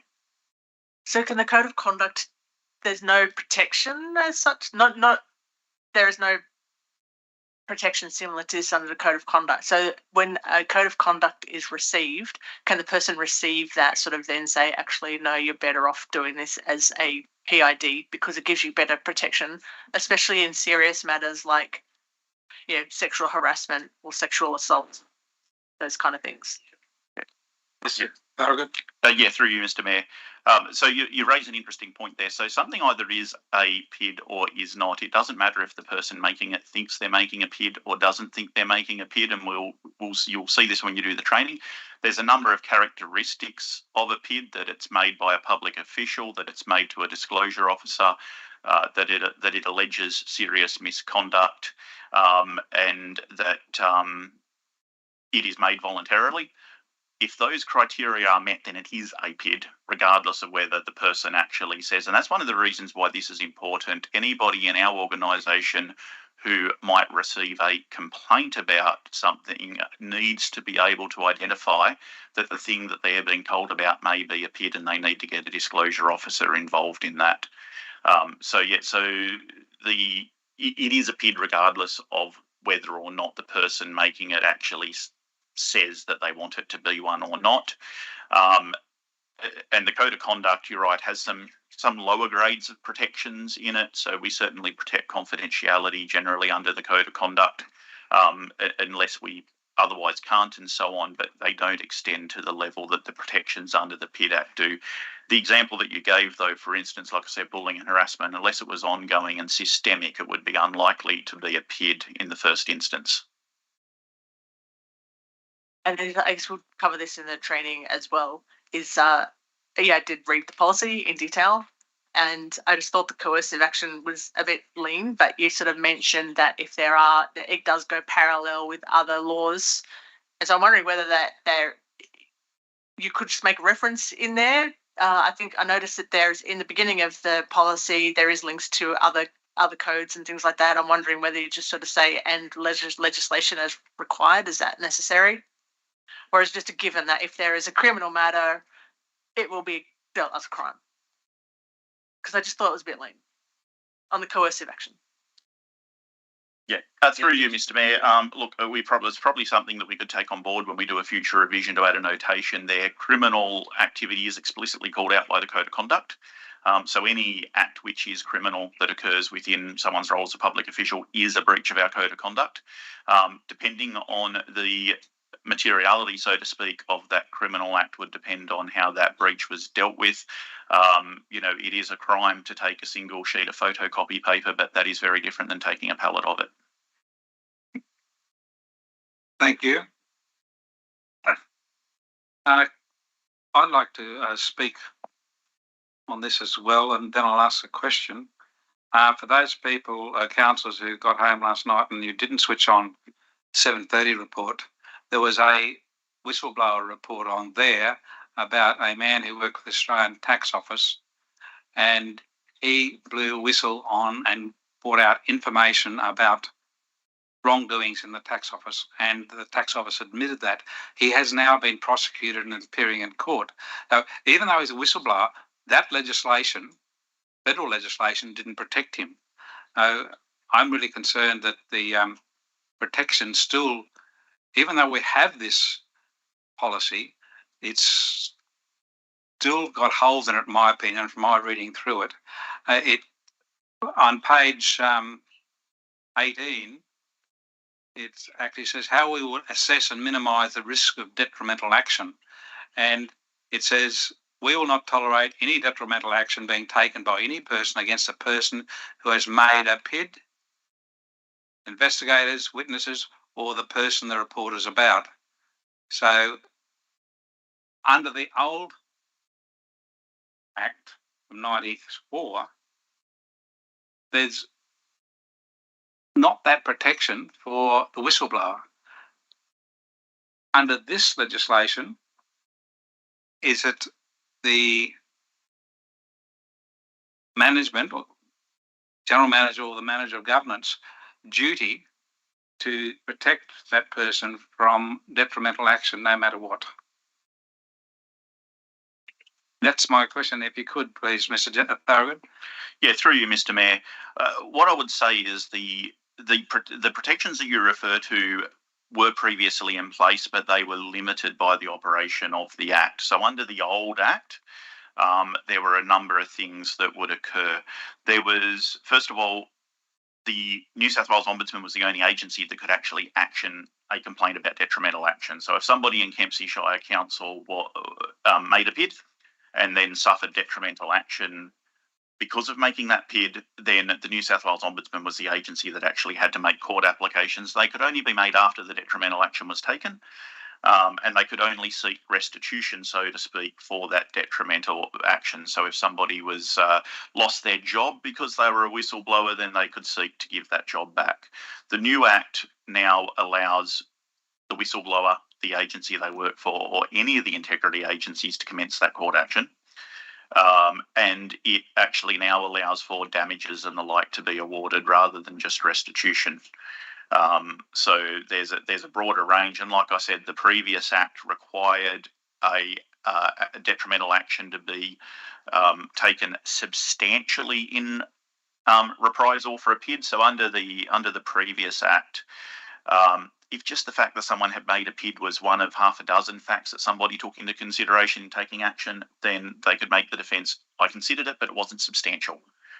All these other things motivated me as well. It was just one of a number of facts. Whereas under the new Act, as soon as you now consider it, you are committing an offence that cannot be considered at all. Right, thank you. And you're saying other agencies can take action beside the Ombudsman. Is that other agency include Kempsey Shire Council, or it's got to be a integrity agency? Yeah, through you, Mr. Mayor. So the new Act allows any agency to take that action. Now, obviously, for instance, if there was a complaint that involved Kempsey Shire Council and ICAC, it would be unlikely that another council or any of the other integrity agencies would get involved. But under the Act, now if those agencies were involved, then they can take that action.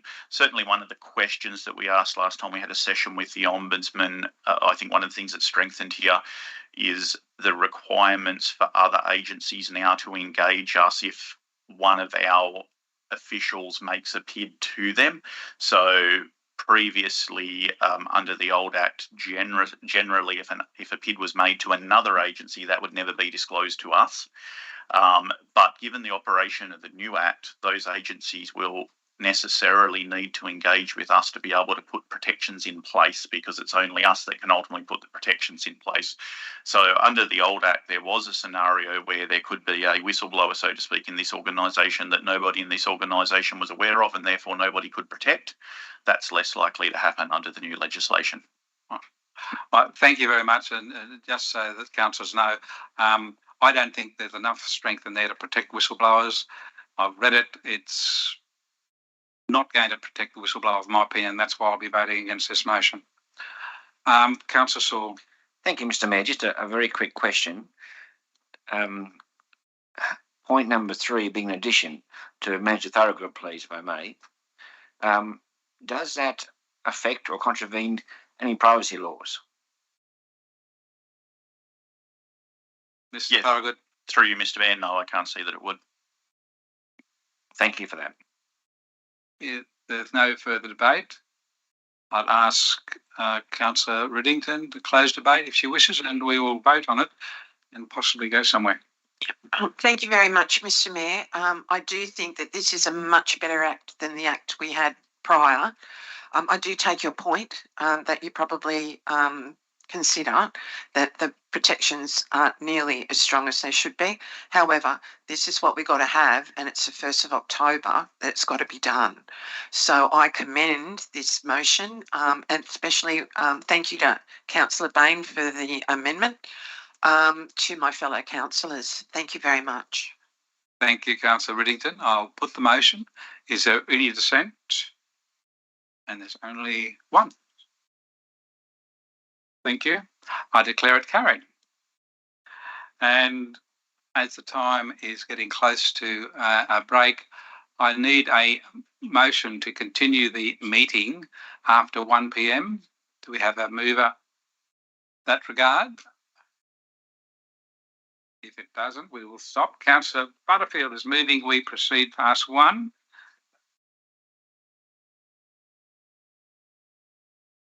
And a seconder, please. Councillor Bain. I'll put the procedural motion. Any dissent? There is no dissent. I declare it carried, and we will continue after we have lunch. Councillor Saul. Mr. Mayor, I wish to make an apology for after lunch. I have an appointment this afternoon. Right, so you won't be attending. Thank you very much for the apology. I now adjourn the meeting until probably about 1:45. So. 20 past. Yeah. Well, the meeting's adjourned until 20 past 1 o'clock. Thank you, everyone.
Thank you.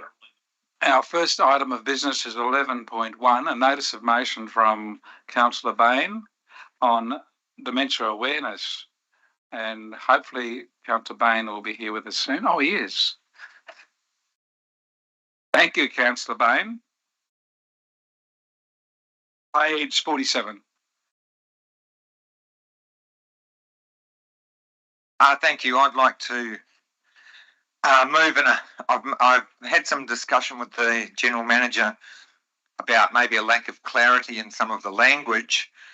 So I've rewritten the third point, and I think Manager Thorogood has it. So it's basically that says the Council notes that September is Dementia Awareness Month and that Dementia Awareness Week is from the 18th to the 24th of September. So we are right now in Dementia Awareness Week, and the theme is Act Now for a Dementia-Friendly Future. That Council actively promote information and regular Council communications to increase awareness of the needs of those living with dementia and their support groups.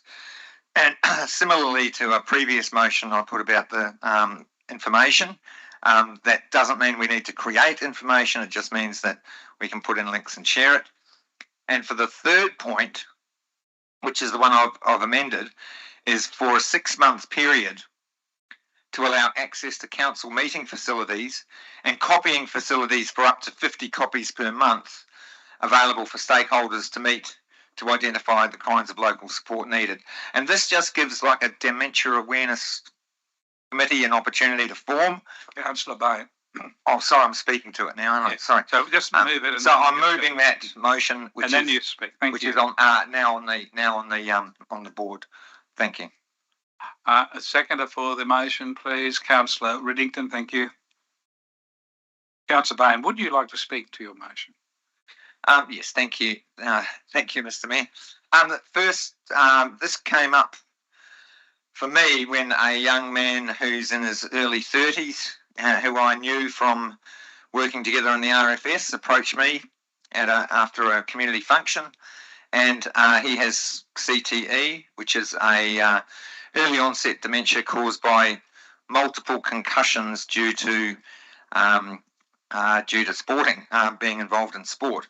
So he's looking at ways to work towards using the Port Macquarie model to create a dementia-friendly community in Kempsey.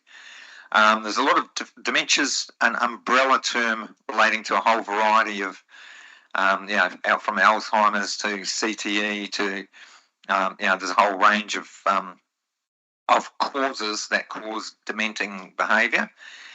And by having a dementia-friendly community, people can live longer and better in community before they get to the point of where they need to be hospitalised, need to be institutionalised, which is where they all know they're going to end up.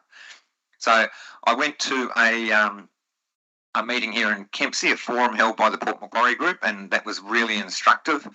And I also, I thought, maybe we don't want to reinvent the wheel. We've already got the Disability Inclusion Committee. So they didn't meet this month, but they've put their meeting off. So I'll be attending with them. And but I think the feeling is that there needs to be a focus on specifically on dementia awareness and education. So I thank my colleagues for considering this, and I think it would be a really great step for our community to become more inclusive and more welcoming and aware. Thank you. Thank you very much. Councillor Riddington, please. Thank you very much, and thanks very much, Councillor Bain, for this notice of motion. I think we've all, at some stage of our lives, either known someone or been very close to someone, or we will in the future be close to someone who develops dementia. I think it's really important, as Margaret was saying last night, that shopkeepers, officers, the way we get around town, if we can raise awareness of dementia. When I saw the ABC piece on Woollahra Council, I thought that was brilliant because they were looking at businesses and they had an example of a florist, and the florist, the lady comes into the florist, has her weekly order of flowers, and then she doesn't have any money, or she forgets her wallet, or she gets agitated. Well, the arrangement's been made for her daughter to pay any bill that the florist has. And I thought that was really, really supportive, just so that people aren't made to feel inadequate or, less than. So I think this is a brilliant initiative, and I commend it to my fellow councillors. Thank you, Councillor Riddington. Councillor Wyatt, please. Yes, same. I agree, and I was really glad that the three people came and spoke yesterday. I mean, that in itself was just raising our dementia awareness. But I'm just wondering whether it was a bit more specific, and they were from a dementia friendly alliance.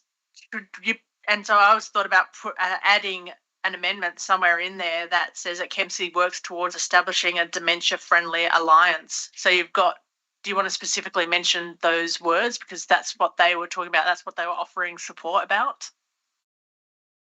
Councillor Bain, would you accept an amendment like that? Can I respond to that? Because firstly, I think that's what we would possibly work towards. But firstly, we've got to ask the people who are living with dementia and their carers what they want. So that would be my preferred way to go, that down the track we might work towards that. But it depends on giving those people an opportunity to get together and identify what their needs are. And we can make an assumption that they might be the same. And we can maybe use Port Macquarie as a model, but I wouldn't be comfortable putting that into the notice of motion. That's a no, thank you. So who are we allowing access to council meeting facilities and the copies and the stakeholders, like the people with dementia, the living with dementia, or their care? Like, who are we asking that for? That would be for people living with dementia and their carers and families who are interested in forming a group in Kempsey. So with the idea of the copying is we can do a flyer, put it out, we have an initial meeting and see, we just have an initial start and see where we go from there. I could speak on to that, but I might leave that for when I close debate. Yes, probably a good idea. Thank you. Yeah, I agree, and I will support this. But I mean, you need a leader, I guess, and who is going to lead. Having the meeting, getting the facilities, having the stakeholders. So, I mean, how do people, however many people are in the community, know that we are now we will be doing this? That's all. I mean, a group needs a leader and it needs a coordinator. That's all. Thank you, Councillor Wyatt. No one else speaking. I'll quickly speak in favour of it. I've got a family member who's going down this track very quickly and asked the same question 4 times in a minute. Can't remember the other ones. And it comes back to the fact that when you're talking with a person with dementia, they have a sickness or disease that they don't know about or are aware. So you've really got to be careful and kind with them, and it's a real challenge because you're dealing with a person who you've known all your life possibly is not the same person anymore. So it's a big challenge for everyone dealing with dementia, so especially the people suffering with it. So I support this, and hope the rest of you do as well. Are there any other speakers? If not, I'll ask the mover in reply if he wishes to speak. Councillor Bain. Yes, and thanks, Councillor White, for those thoughts. And we will be using the Dementia Friendly Alliance in Port Macquarie, who have a lot of contacts in Kempsey. And I think, as was stated last night, they've got people in Kempsey saying, well, what's for us? So they will help with promoting the initial meeting, where we can organise, whether we organise a committee I'm happy to, my role will be organising the first meeting, and then it'll be up to whoever comes along to that to take it on from there. I'm not sort of going to take over leading that. I just want to create a space where that can happen and be a support. An idea for a second meeting, there was an absolutely magic couple who are living in Port Macquarie, and they speak and do a lot of stuff together, and then be happy to come over. And he was telling stories about, making his wife. He said, I should not try to multitask. Like, don't feed the cat and make my wife a cup of coffee at the same time, because the cat wasn't keen on the coffee and the wife wasn't keen on the cat food in their coffee cup. And these are the realities, you know, of going into a shop and picking something up and remembering and forgetting to pay for it. And if someone's not aware, they call the police. If someone is aware, they can just go, "Oh, sorry, you forgot." Or there's an arrangement that people know each other, and that's what it's about. And it's about things like, we were at the RSL having a meeting and they said this carpet is just so not okay for people with dementia. It's about noise. And it's about, there's all sorts of things that impact, but it's the people with lived experience and their families and their carers that really need a lot of support. So I would commend this to my colleagues, and it's not a silver bullet, it's not the end solution, it's a step towards creating something in Kempsey for these people. Thank you. Thank you, Councillor Bain. I'll now put the motion. Is there any dissent? There is no dissent. I declare it carried unanimously. Our next item of business is a notice of motion from Councillor Wyatt on waste vouchers. It's on page 49 and lots of great photographs there. I presume, Councillor Wyatt, you took them? No? You found them. Okay. Thank you. So, Councillor Wyatt, would you like to move your motion? Yes, please. I will move my motion, yep. And do we have a seconder? Councillor Patterson. Councillor Wyatt. Yeah, firstly, I want to apologise to Councillor Patterson for misspelling his name. Very sorry, spelling is not one of my strong suits, and it's probably, so I'm sorry about that. Yeah, the purpose of this motion was in line of the question on notice that Councillor Patterson asked last meeting. So the purpose is to investigate ways in which, you know, people residing in houses that are being as tenants can access the vouchers. So I wanted to look at can council investigate ways that renters can have them. So note that we're only talking about, in my motion it talks about commercial businesses, and now I understand that that's not the case, that it's just for residential properties. So the financial situation last time was that there was 22,000 vouchers issued, and at a cost of 286,000, and only 7,500 were redeemed, and that to me seemed quite low. And I had questions from renters about accessing it. In fact, I asked about a dozen people that are renting, do they know about the race vouchers? Had they ever had them? And they said no. So my intention is just to look at opportunities. How can we make renters get access to those vouchers? So I have a couple of questions. Yeah. Sorry. In the statement here, it says there's 11,000 vouchers were issued, and as of 7th of September, 513 vouchers were used. But in the question on notice that was asked by Councillor Patterson, it says that 23,000 vouchers were issued. So is that correct? So we only issued one. We've actually halved the number of vouchers that we've issued this year, or is that just an error? Oh, one of the numbers is an error, obviously. Yeah. So it's 11. So is the 11,892 correct, or should it be doubled as in the 2020, as in the previous one? Yeah. Yeah. Yeah. It should be doubled. It should be doubled. Yeah. Yes. Yeah. And the other question is, going back to Councillor Patterson's question last time, is that if all of those vouchers were redeemed, it would have cost $902,000, but only 286,000 were redeemed, leaving 61,000. Is that whole budget allocated? So you're allocating the whole budget, or are only those redeemed allocated? So therefore, the savings, you're not realizing the savings. So you're only allocating the money as they are redeemed and not the total amount. Sorry, does that make sense? Just to be clear, yeah, I understand. I'm sure the staff do too, but you're saying the 286,000 vouchers issued. Dollars. Oh, dollars. Oh, that confused me. Thank you. Sorry, is the full amount? Mr. Yeah. Trotter can respond. So Mr. Trotter has an answer. So is the full amount? You've allocated 22. give or take 22,000. Is the full amount of $900,000 allocated, or is it only allocated when they are redeemed? So therefore, we're not actually saving $61,000. We're spending 285. Yep, Mr. Trotter. No, I think I can answer that, but Councillor Director Trotter, please. I remember hearing the question at briefing. So, through you, Mr. Mayor, the budget is set on the average usage, not the total amount. So it is an average usage that is reviewed regularly through our QBR system.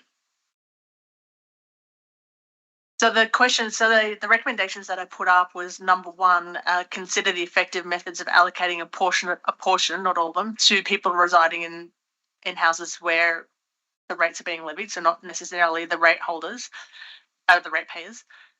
Based on the comments in there, do you think that point one is not necessary? Because you've already said that you encourage council encourages landholders to pass those vouchers on to tenants. Like, I get the message. I get the impression from the responses there that the motion that I was hoping to have, sorry, it's after lunch. The motion that I was hoping to make sure that more renters get access to the vouchers. I get the impression that council, in the response there, that council is doing all it can to make sure that renters are getting the vouchers. And therefore, that's the impression I get.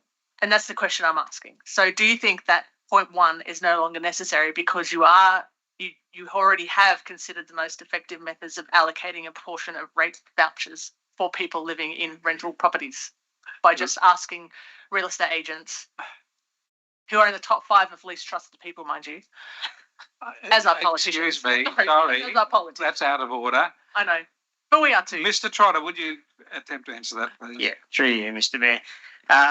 Sorry, as you can imagine, it is very hard to keep a track of tenants, etc. So by way of portioning those waste vouchers to the actual property management or real estate agents to supply those services to that property is probably the most efficient way of doing it for us. It is private rentals are up to the owner to obviously pass on, but once again, we don't actually know who is in the premises, if anyone is at any given time. So we do think that is the most efficient way of doing it. Thank you, Councillor. What about people in units? So is it a property owner of a unit that might have 20 units in it? Do they get 2 or do they get 40? So a tenant in those are not going to have access, maybe not. Who wants to have a go? Yeah, it does. Yeah. Yeah, to basically, this really depends on the nature of how they are rated and whether they're using large commercial bins or whether they've got separate bins. Some units will have bins for individual units. Some will just have a number of bins for all the units. That really comes down to individual situations. Well, I still like the motion there, and I would still like renters to be able to have access, have better access than they do. Perhaps you can consider. I don't own a rental property. If you're maybe putting in your rates notices that you actually specifically write there. If you are a landlord, consider passing this on to your tenants. Maybe, but I will leave my fellow councillors to decide whether to support the motion or not. Thank you. Councillor Bain, you were next, and then Councillor Ring. Yes, I just wanted to give an example of when I was the CEO of Thunguddy Land Council, no one was accessing their vouchers at all on the community of 25 households. And when I followed it up, that actually ended up giving us 50 waste vouchers that we could use as long as people got them from the property manager, and I suggested that they write their name on the back and give them to me, and we use that for cleaning up, for significantly cleaning up the community. And it's it's like when one property is cleaned up, then the neighbours start cleaning up, and then the neighbours start cleaning up, and you can really, if property managers can use that, that can be really effective. I can also see why some property managers may want to hold on to them, and if there's turning over tenancies, the cost of cleaning up after a tenant can be an impact. So they may want to hold on to them for that. But I would absolutely support that the person that's living in the premises has access to those waste vouchers, and maybe we could look at changing some of those words, but because it's maybe methods of promoting to all residents that that these waste vouchers exist, because I think you were saying that people didn't understand that they did have access to waste vouchers. Yeah. Anyway, thank you. Thank you, Councillor Bain. Councillor Ring, please. Just like these waste vouchers are obviously so we don't have things like council pickup, where if we did have council pickup, really any person or renter or anyone would be able to put stuff out on the street because they live. Yeah. I don't need to elaborate on that further. So I guess like in terms of equity, it does make a lot of sense that the renters do get them, in my opinion. So did you have a question on why we don't have waste pickup? Yeah. Thank you. You have an answer. Yeah, through you, Mr. Mayor. Waste pickups, the used to happen once or twice a year. A whole range of councils have removed those and gone to the waste voucher system.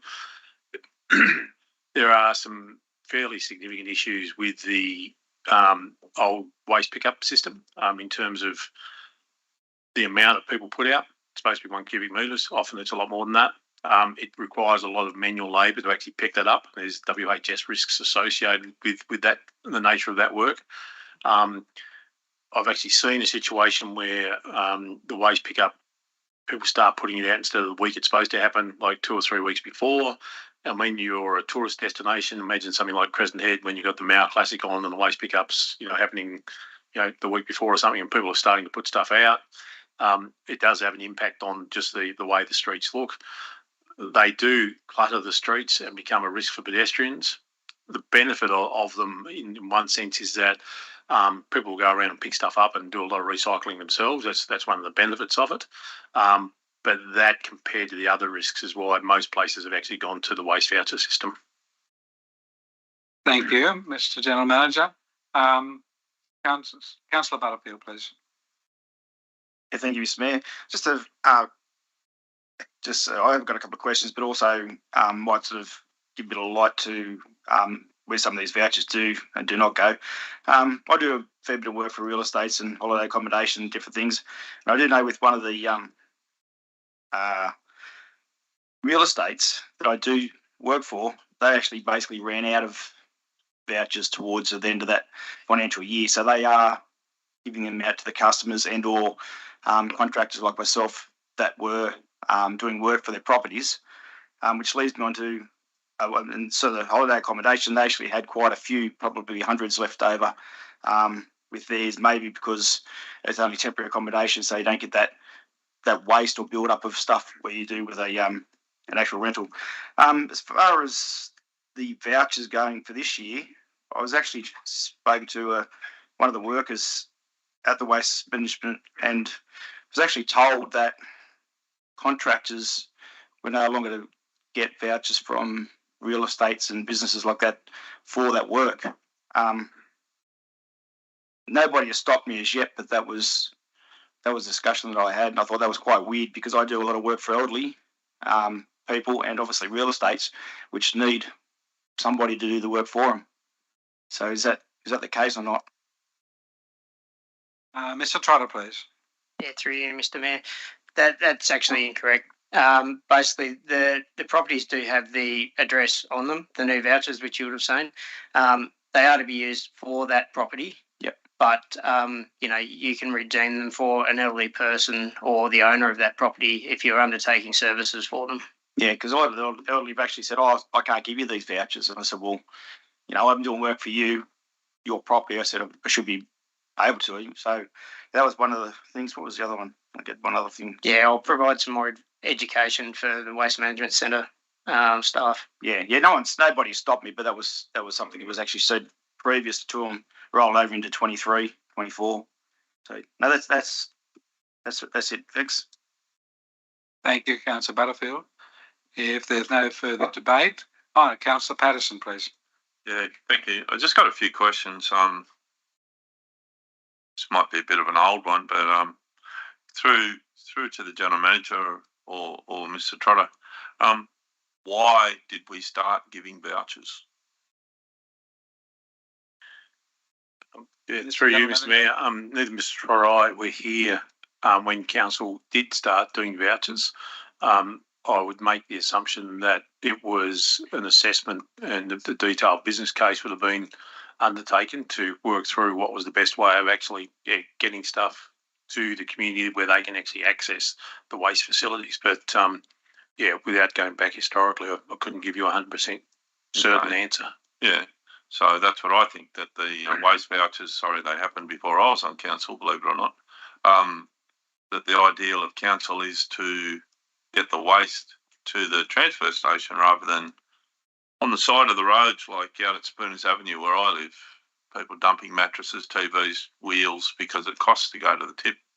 So I think we should give our owners, our occupants, I think we should really give them options for waste vouchers.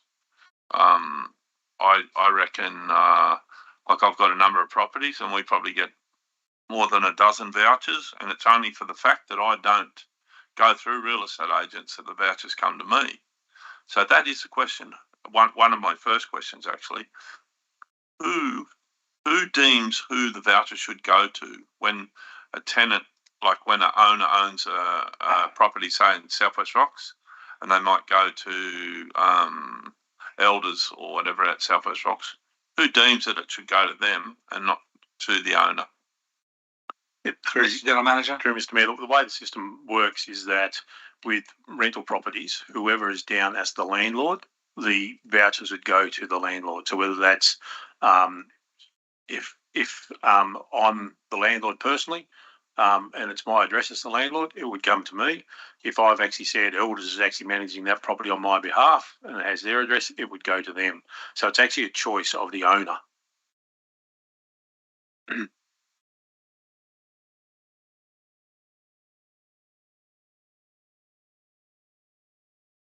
Now, the owners of properties like myself, we get to claim the expense of the rates against income. So we have a claim that we can write it off against our income. The tenant of the property cannot. So they have to put the hand in their pocket to go to the rubbish tip, like they might have to put the hand in their pocket in future for the SRV.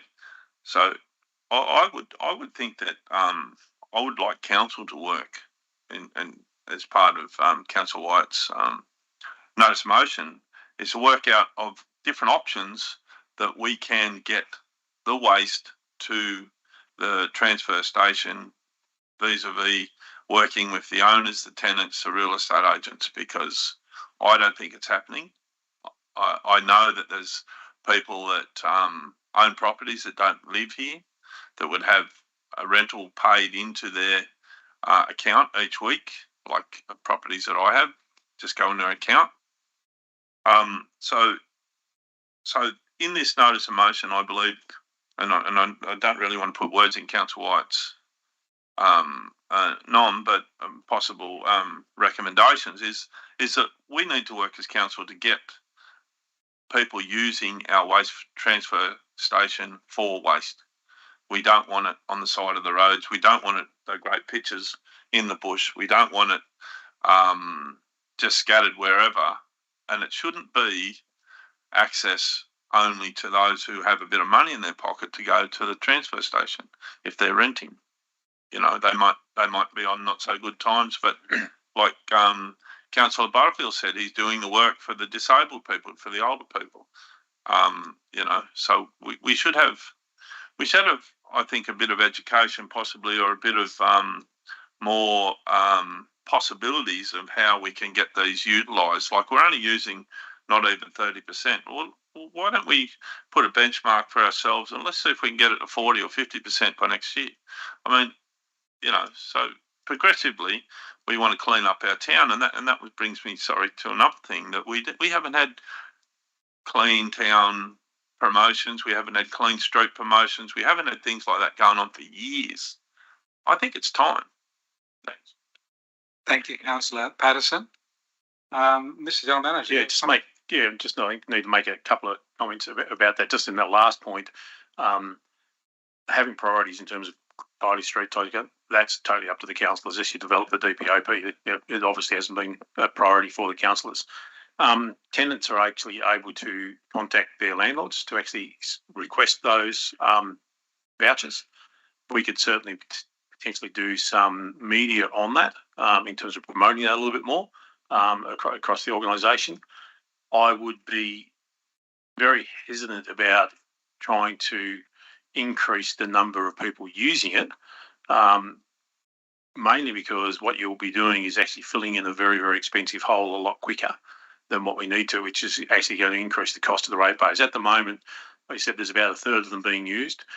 While there is some illegal dumping, we don't have a major issue with illegal dumping in our area. And overall, a lot of the areas are relatively clean. The rubbish that's used for the vouchers is private rubbish. What we should be doing is continuing to promote the whole reduction in waste and not encouraging people to be taking stuff to our waste cells. It's really, we want to reduce and reuse and recycle wherever we possibly can. So I'd be really hesitant about trying to set targets of increasing 30% to 40% to 50% because it actually works against what we're trying to do, if that makes sense. Yeah, well, sorry, just my following comment. Councillor Patterson, yes. Sorry.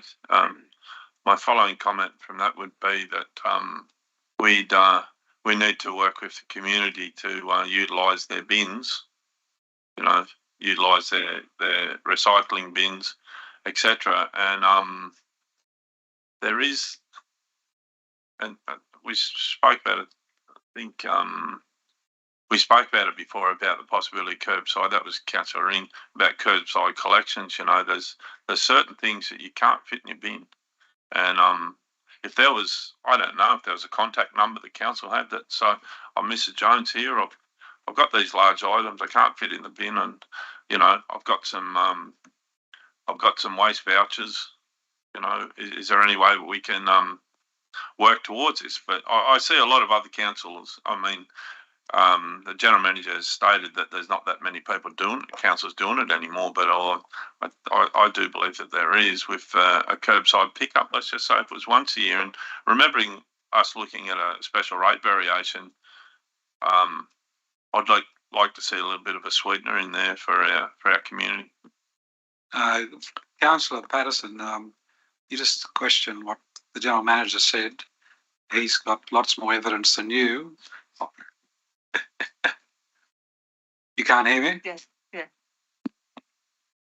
You hear me now? Yeah. Speak up. I actually think you owe the general manager an apology for questioning the fact that he said that there are very few councils doing curbside pickup. You said that you didn't agree with that. It's an opinion? Yeah, that's an opinion. Yeah, okay, that's an opinion. I thought you were questioning what the general manager told us. Sorry, Councillor Patterson. Can I again, if I may, Mr. Mayor, just yes, gentlemen. Comments? Council just recently adopted a waste strategy. I think we should allow that to roll out and focus on it. You've already got that strategy adopted. The key priority in that is diversion. That's a key element of it. So I think we need to allow that to happen.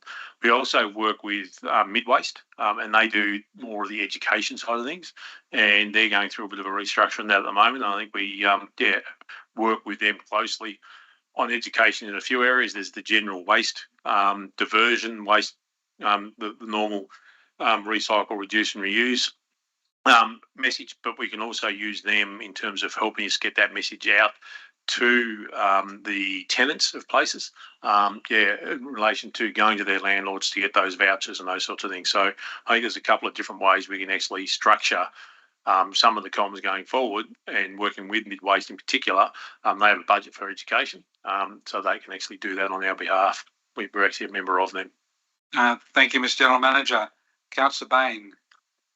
Yes, I'd like to ask Councillor Wyatt to consider an amendment, and that would be just changing point 1 to be considering effective methods of informing tenants of the availability of waste vouchers so that it's improving their access, and reporting to council the number of waste vouchers. I would remove B and C because I think people residing in houses, other tenants, business premises have got commercial, and we've already covered non-rate paying occupiers of properties. So would we be able to get those words on the screen, please, Manager Thorogood and Sharp? Councillor Bain, you've sent it through, have you? Yeah. I sent them through, yeah.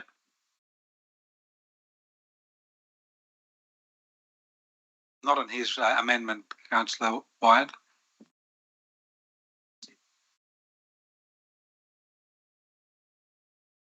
When did we go from points 1 to A to B and 3 to that just now? Yeah, was not 3 a typo? Was it not meant to be part of the report to council in May 2024? Point 3, doesn't point 3 say recommendation on whether waste vouchers can be issued to non-rate paying occupiers of property? Okay, So this is an amendment you can either accept or not, Councillor Wyatt.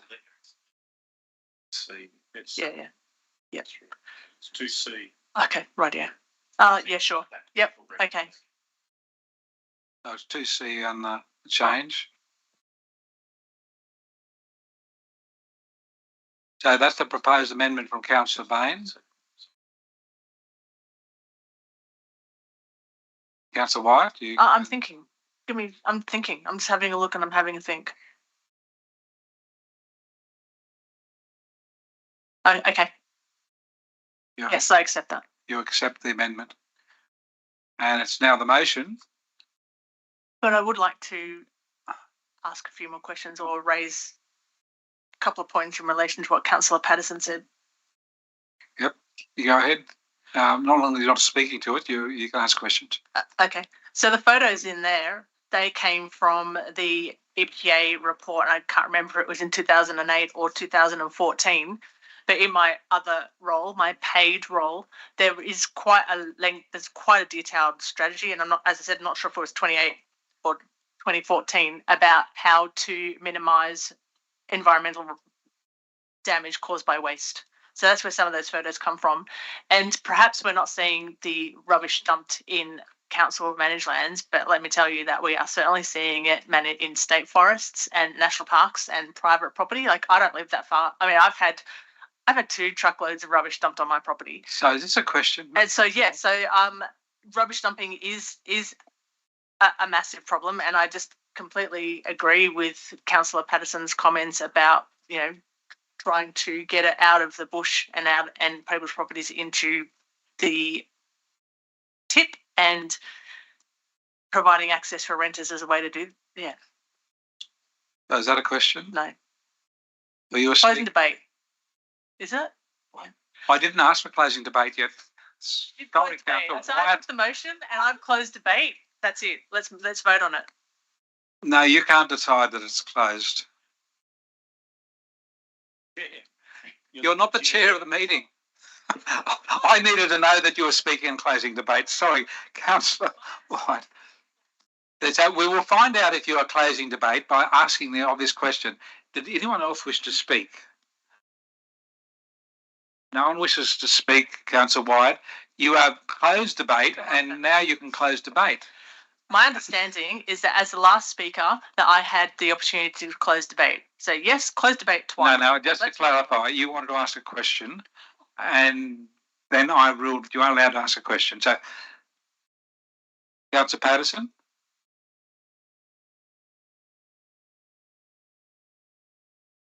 No, I wasn't laughing at you. So that's the close of it. You'll hear me say, I'll now ask you to close debate, Councillor White. Is there any dissent from the motion before us? No dissent, I declare it carried. We now move to item 11.3. Councillor White, you've got a notice of motion there on VARRROA MITE. Would you like to move it, please? Yes.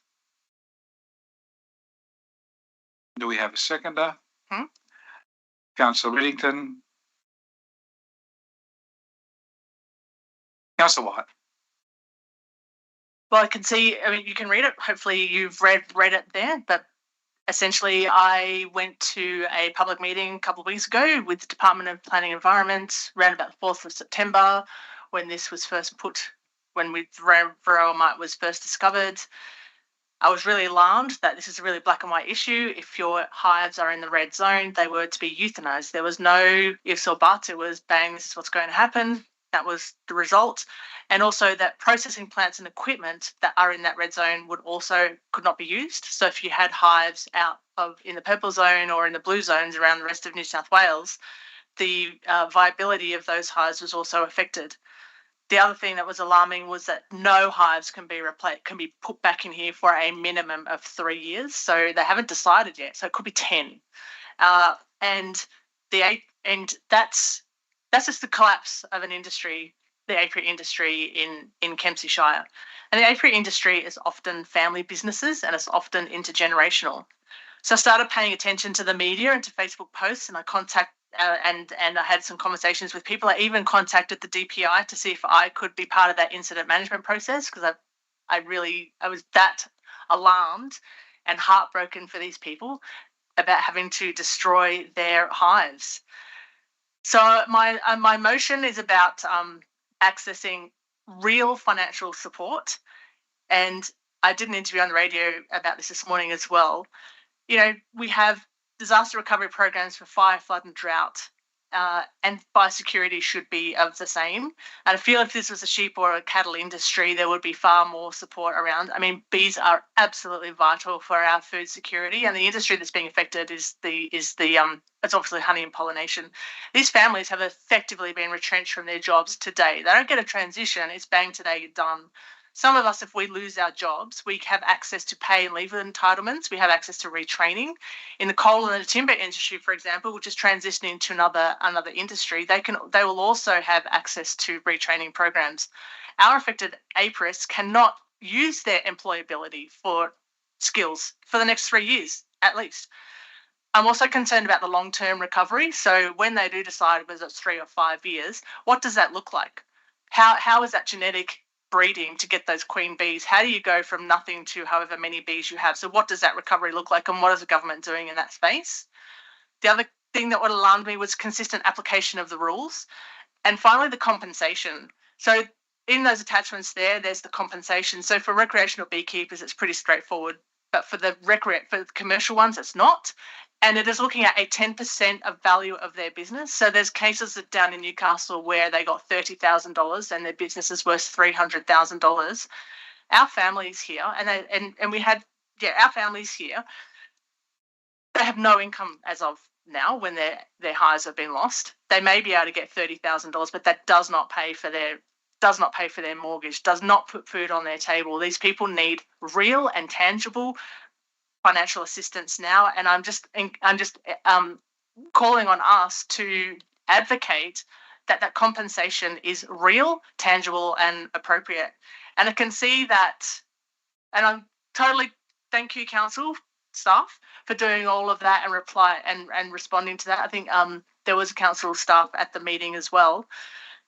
So I just really raise your attention to my colleagues, and I hope that you've read the paper and understand what's at stake for our beekeepers, like the tiny little things, but they are so vital, and that you can't value a little bee over a cow or a sheep, in my opinion. So my question is too, so in the response from the general manager there, council's clearly doing some things there, but can you just explain what the Rural Financial Counselling Service is and the Rural Adjustment Authority, and is any of that looking at giving cash handouts to the beekeepers right now? Mr. Manager. Mr. Mayor, the Rural Counselling Service is a service provided to people, particularly in the agricultural areas, in rural and regional areas, to provide counselling to assist them through difficult times. Whether that might be drought, whether it might be natural disaster, whether it might be just simply the increase in interest and things like that, or a VARRROA MITE outbreak. So it's a service offered across all sectors in that regard that people can access. I understand it's free. I do not believe they hand out grants or funding. It's literally a service about how we might be able to restructure and what we might be able to do. The second agency, what was it called? It was the Community Assistance. Rural Assistance Authority. Yeah, it's a typo. Yeah. Assistance, okay. I'm not familiar with the details of their actions. I'm not sure if Mr. Mitchell, we'll just have a look. But based on their name and their context of this, they would be working with the affected businesses in looking at what's happening, and they actually provide the Rural Assistance Authority. They're managing the actual payments by DPI. Just had that sent to me by one of the staff, so from Ali. So they're managing the payments from DPI. So they are the body who are responsible for the support and the grants that may be given to, and information we had as of last Friday, there's 277 premises in relation to 3B. There's 277 premises that are actually impacted by this order at the moment across the state. Thank you. Councillor Bain, you're next to speak, and then Councillor Riddington, and then Councillor Ferguson. Thank you, Mr. Mayor. I would like to speak in favour of this motion. I think it's absolutely devastating for the apiarist industry, and it's not just about production of honey. It's also there's money that is made in pollination as well. You know, like farmers pay beekeepers for pollination of crops. You know, it's extremely impacting on our community. And I'm also aware that New South Wales Farmers Association are working strongly on developing strategies to respond to this. So I commend this motion to my colleagues. It has my full support. Thank you, Councillor Bain. Councillor Riddington, please. Thank you. Yes, thank you, Councillor Wyatt, for the motion. I've got personal friends impacted by the VARRROA MITE disaster. Firstly, I watched on Landline that there was one apiarist saying that, well, VARRROA MITE's here now and we really need to learn to live with it rather than annihilate hives willy-nilly everywhere. But that's a government decision. But I really do think the counselling service is really meaningful, because I'd be really worried about the mental health of our beekeepers in our shire and across New South Wales. I think this is really, really important, and I think the ramifications of this are very far-reaching. As Councillor Bain said, for pollination, for cropping, for honey, for any kind of royal jelly, any kind of healing properties that come from bees. So I would definitely support Councillor Wyatt's motion. Thank you, Councillor Riddington. Councillor Ferguson, please. Yeah, if I may just add a little bit to the discussion, Mr. Mayor. The Rural Assistance Authority, as far as I know it, they've looked after all the grants from the bushfires, the floods and everything right through. So they're very good at assessing who's eligible, who's not, and delivering the payments through. Like my father's actually got about 160 hives, and he's on the outskirts of red zones at the moment. But one thing that he's said, and the question of whether they'll actually ever be able to eradicate this thing or not is debatable. It will have a huge effect on the fruit and vegetable production and the quantity of fruit and vegetable available. But in the rebuild after this goes through, it could be the actual end of chemical-free honey in Australia. We're the only country left in the world without VARRROA MITE, and that most beekeepers probably won't pick up it again afterwards. Most amateurs won't. And to actually keep bees is a high maintenance regime of chemical interaction. So actual natural honey as we see it, if this does take place and keeps going and wipes out, then you won't have honey without having chemicals. Thank you, Councillor Ferguson. You have a question, Councillor White? Is that because they need chemicals to treat the varroa? Yeah, basically they need chemicals to keep the bees alive. There's only certain strains of it certain strains of bees that actually will survive with varroa, and they'll only survive with varroa with chemical interaction. Australia has a very, and I don't understand this one fully, but basically in the likes of Canada, where there's a pollination season and then the hives go fully dormant when it's winter, here we don't. That dormant season works really good for controlling varroa mite. Now, because we don't have that fully dormant season, it's even harder to control it than it is in Canada, where they have a full dormant season. So we're actually in a very bad position there. Thank you, Councillor Ferguson. Any further debate? Oh, Councillor, Mr. General Manager has a comment.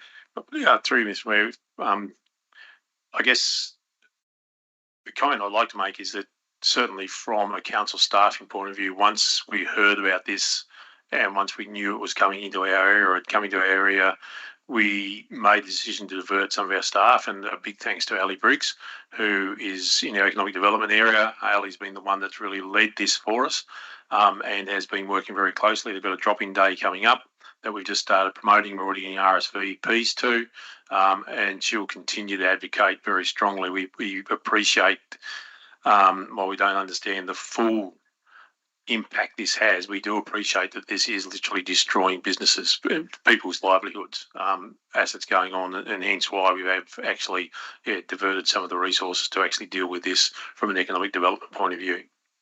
Thank you, Mr. General Manager. Councillor Wyatt, did you want to close debate now, please? I would hope that my colleagues here support the motion and know that there are two parts to this. One is the disaster recovery support financially for families and businesses, and there's the long-term recovery as well. So I would just hope that you support this. Thank you very much. I'll now put the motion. Is there any dissent? There's no dissent. I declare it carried.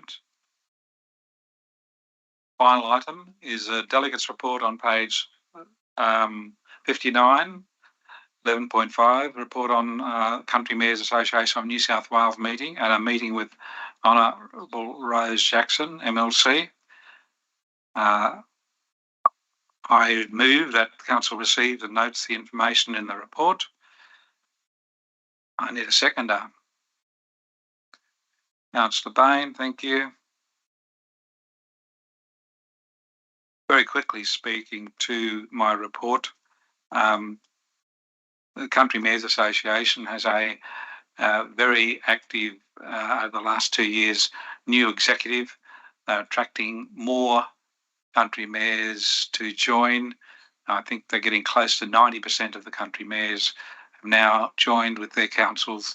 So they form a very strong block that's separate from local government New South Wales.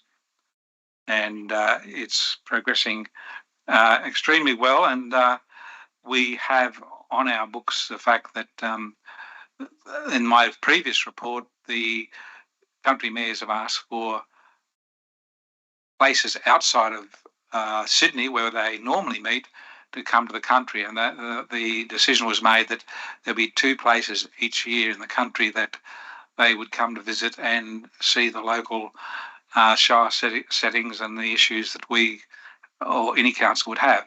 And I put forward with support of staff that the country mayors come to us next year, and it'd be a good thing for us to have so many different people from around the state coming if we are successful.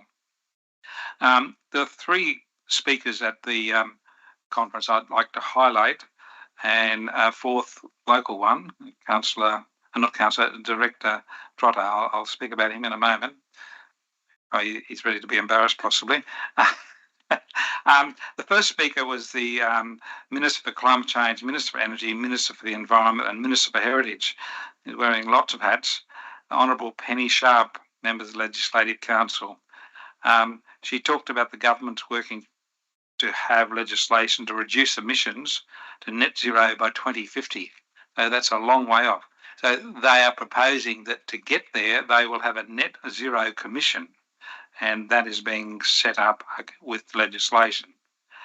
And and something that's affecting us, and you would all remember the issue with a development at South West Rocks where the biodiversity offset money went to Sydney and didn't stay in our shire. So, and then it was spent by that organisation somewhere else in New South Wales. So they are looking into the biodiversity offset scheme, and it will come, a report is going to come to Parliament about that. The Honourable Tara Moriarty, MLC, Minister for Agriculture, Minister for Regional New South Wales and Minister for Western New South Wales, talked about a number of things, one being that regional roads are an important priority for the government. So we'll be finding out from today's budget whether there's any extra funding of roads for us and whether her address was a commitment to improve our roads. The final one that affects us mostly, and that is disasters coming at us. They've now got the New South Wales Reconstruction Authority set up, and Mr. Simon Draper is the CEO of that, and he talked about 4 steps in that he will be dealing with in the reconstruction, and they're all pretty important. Prevention of disasters, 4B, preparation, C, recovery, and finally, D, funding of infrastructure improvements. So all those things are on his list. There are other presentations, but also we had a very important health issue happen, and I was at the Memorandum of Understanding signature last Friday in Wagga Wagga, where the New South Wales Doctors Network and the local country mayors signed an agreement to promote health and better staffing of hospitals around the state. We also then had a meeting with Minister Rose Jackson, and it was quite interesting to meet with her, and she was a very good listener. But Mr. General Manager and myself, we were basically listening to a very brilliant presentation by our Director of Utilities, and you can see in that photograph after the event that he's quite happy about the fact he's done a good job, and the proof will be in the pudding if we get extra funding to do with the many projects we are spending money on to do with waste and water supply. And she also wishes to come to Kempsey, and I said that would be really good, and she said she would love to visit the Kubra Hat Factory, and I said I'm sure we can arrange that. So that's the end of my report. I'm sure you have had fun reading it. I found my typing error. Anyway, I commend the motion to you all. Are there any questions, comments? None? Oh, Councillor, just thank you for that report, Mr. Mayor, and well done, team. Thank you. Any further debate? No, there isn't. I'll put the motion. Is there any dissent? There is no dissent. I declare it carried. Could I just clarify, do we need to read out anything? I don't want to. Right, so the items passed at the beginning, items by exception, passed by exception, were passed in confidential that we didn't have. But so I'll now ask Mr. Thorogood to read out those motions so that we have a record in the public arena. Thank you, Mr. Thorogood. Thank you. Through you, Mr. Mayor. In regards to item 12.1 legal matters, Council resolved that Council receives and notes the report. In relation to item 12.2 land acquisitions for the Maria River Road project, Council resolved that Council 1 pay compensation in the amount of $3,300 GST exclusive to the registered proprietor of Lot 1 DP 620255 Maria River Road, Crescent Head, for the acquisition of that part of Lot 1 DP 620255, more particularly described as Lot 3 in Registered Plan of Acquisition DP 1293811. 2. Pay compensation in the amount of $2,000 GST exclusive to the registered proprietor of Lot 1 DP 1198157 Maria River Road, Crescent Head, for the acquisition of that part of Lot 1 DP 1199157, more particularly described as Lot 5 in Registered Plan of Acquisition DP 1293811. 3, pay compensation in the amount of $2,000 GST exclusive to the registered proprietor of Lot 3 DP 1198-157, Maria River Road, Crescent Head, for the acquisition of that part of Lot 3 DP 1198-157, more particularly described as Lot 7 in registered plan of acquisition DP 1293811. 4, pay compensation in the amount of $2,000 GST exclusive to the registered proprietor of Lot 1 DP 576249, Maria River Road, Crescent Head, for the acquisition of that part of Lot 1 DP 576249, more particularly described as Lot 4 in registered plan of acquisition DP 129813.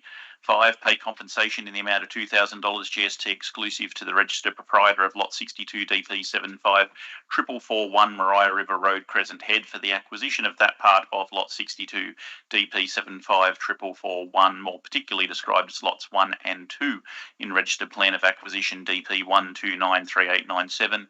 6, pay compensation in the amount of $2,000 GST exclusive to the registered proprietor of Lot 11 DP 264120 Maria River Road, Crescent Head, for the acquisition of that part of Lot 11 DP 264120, more particularly described as Lots 1 and 2 in registered plan of acquisition DP 1294107.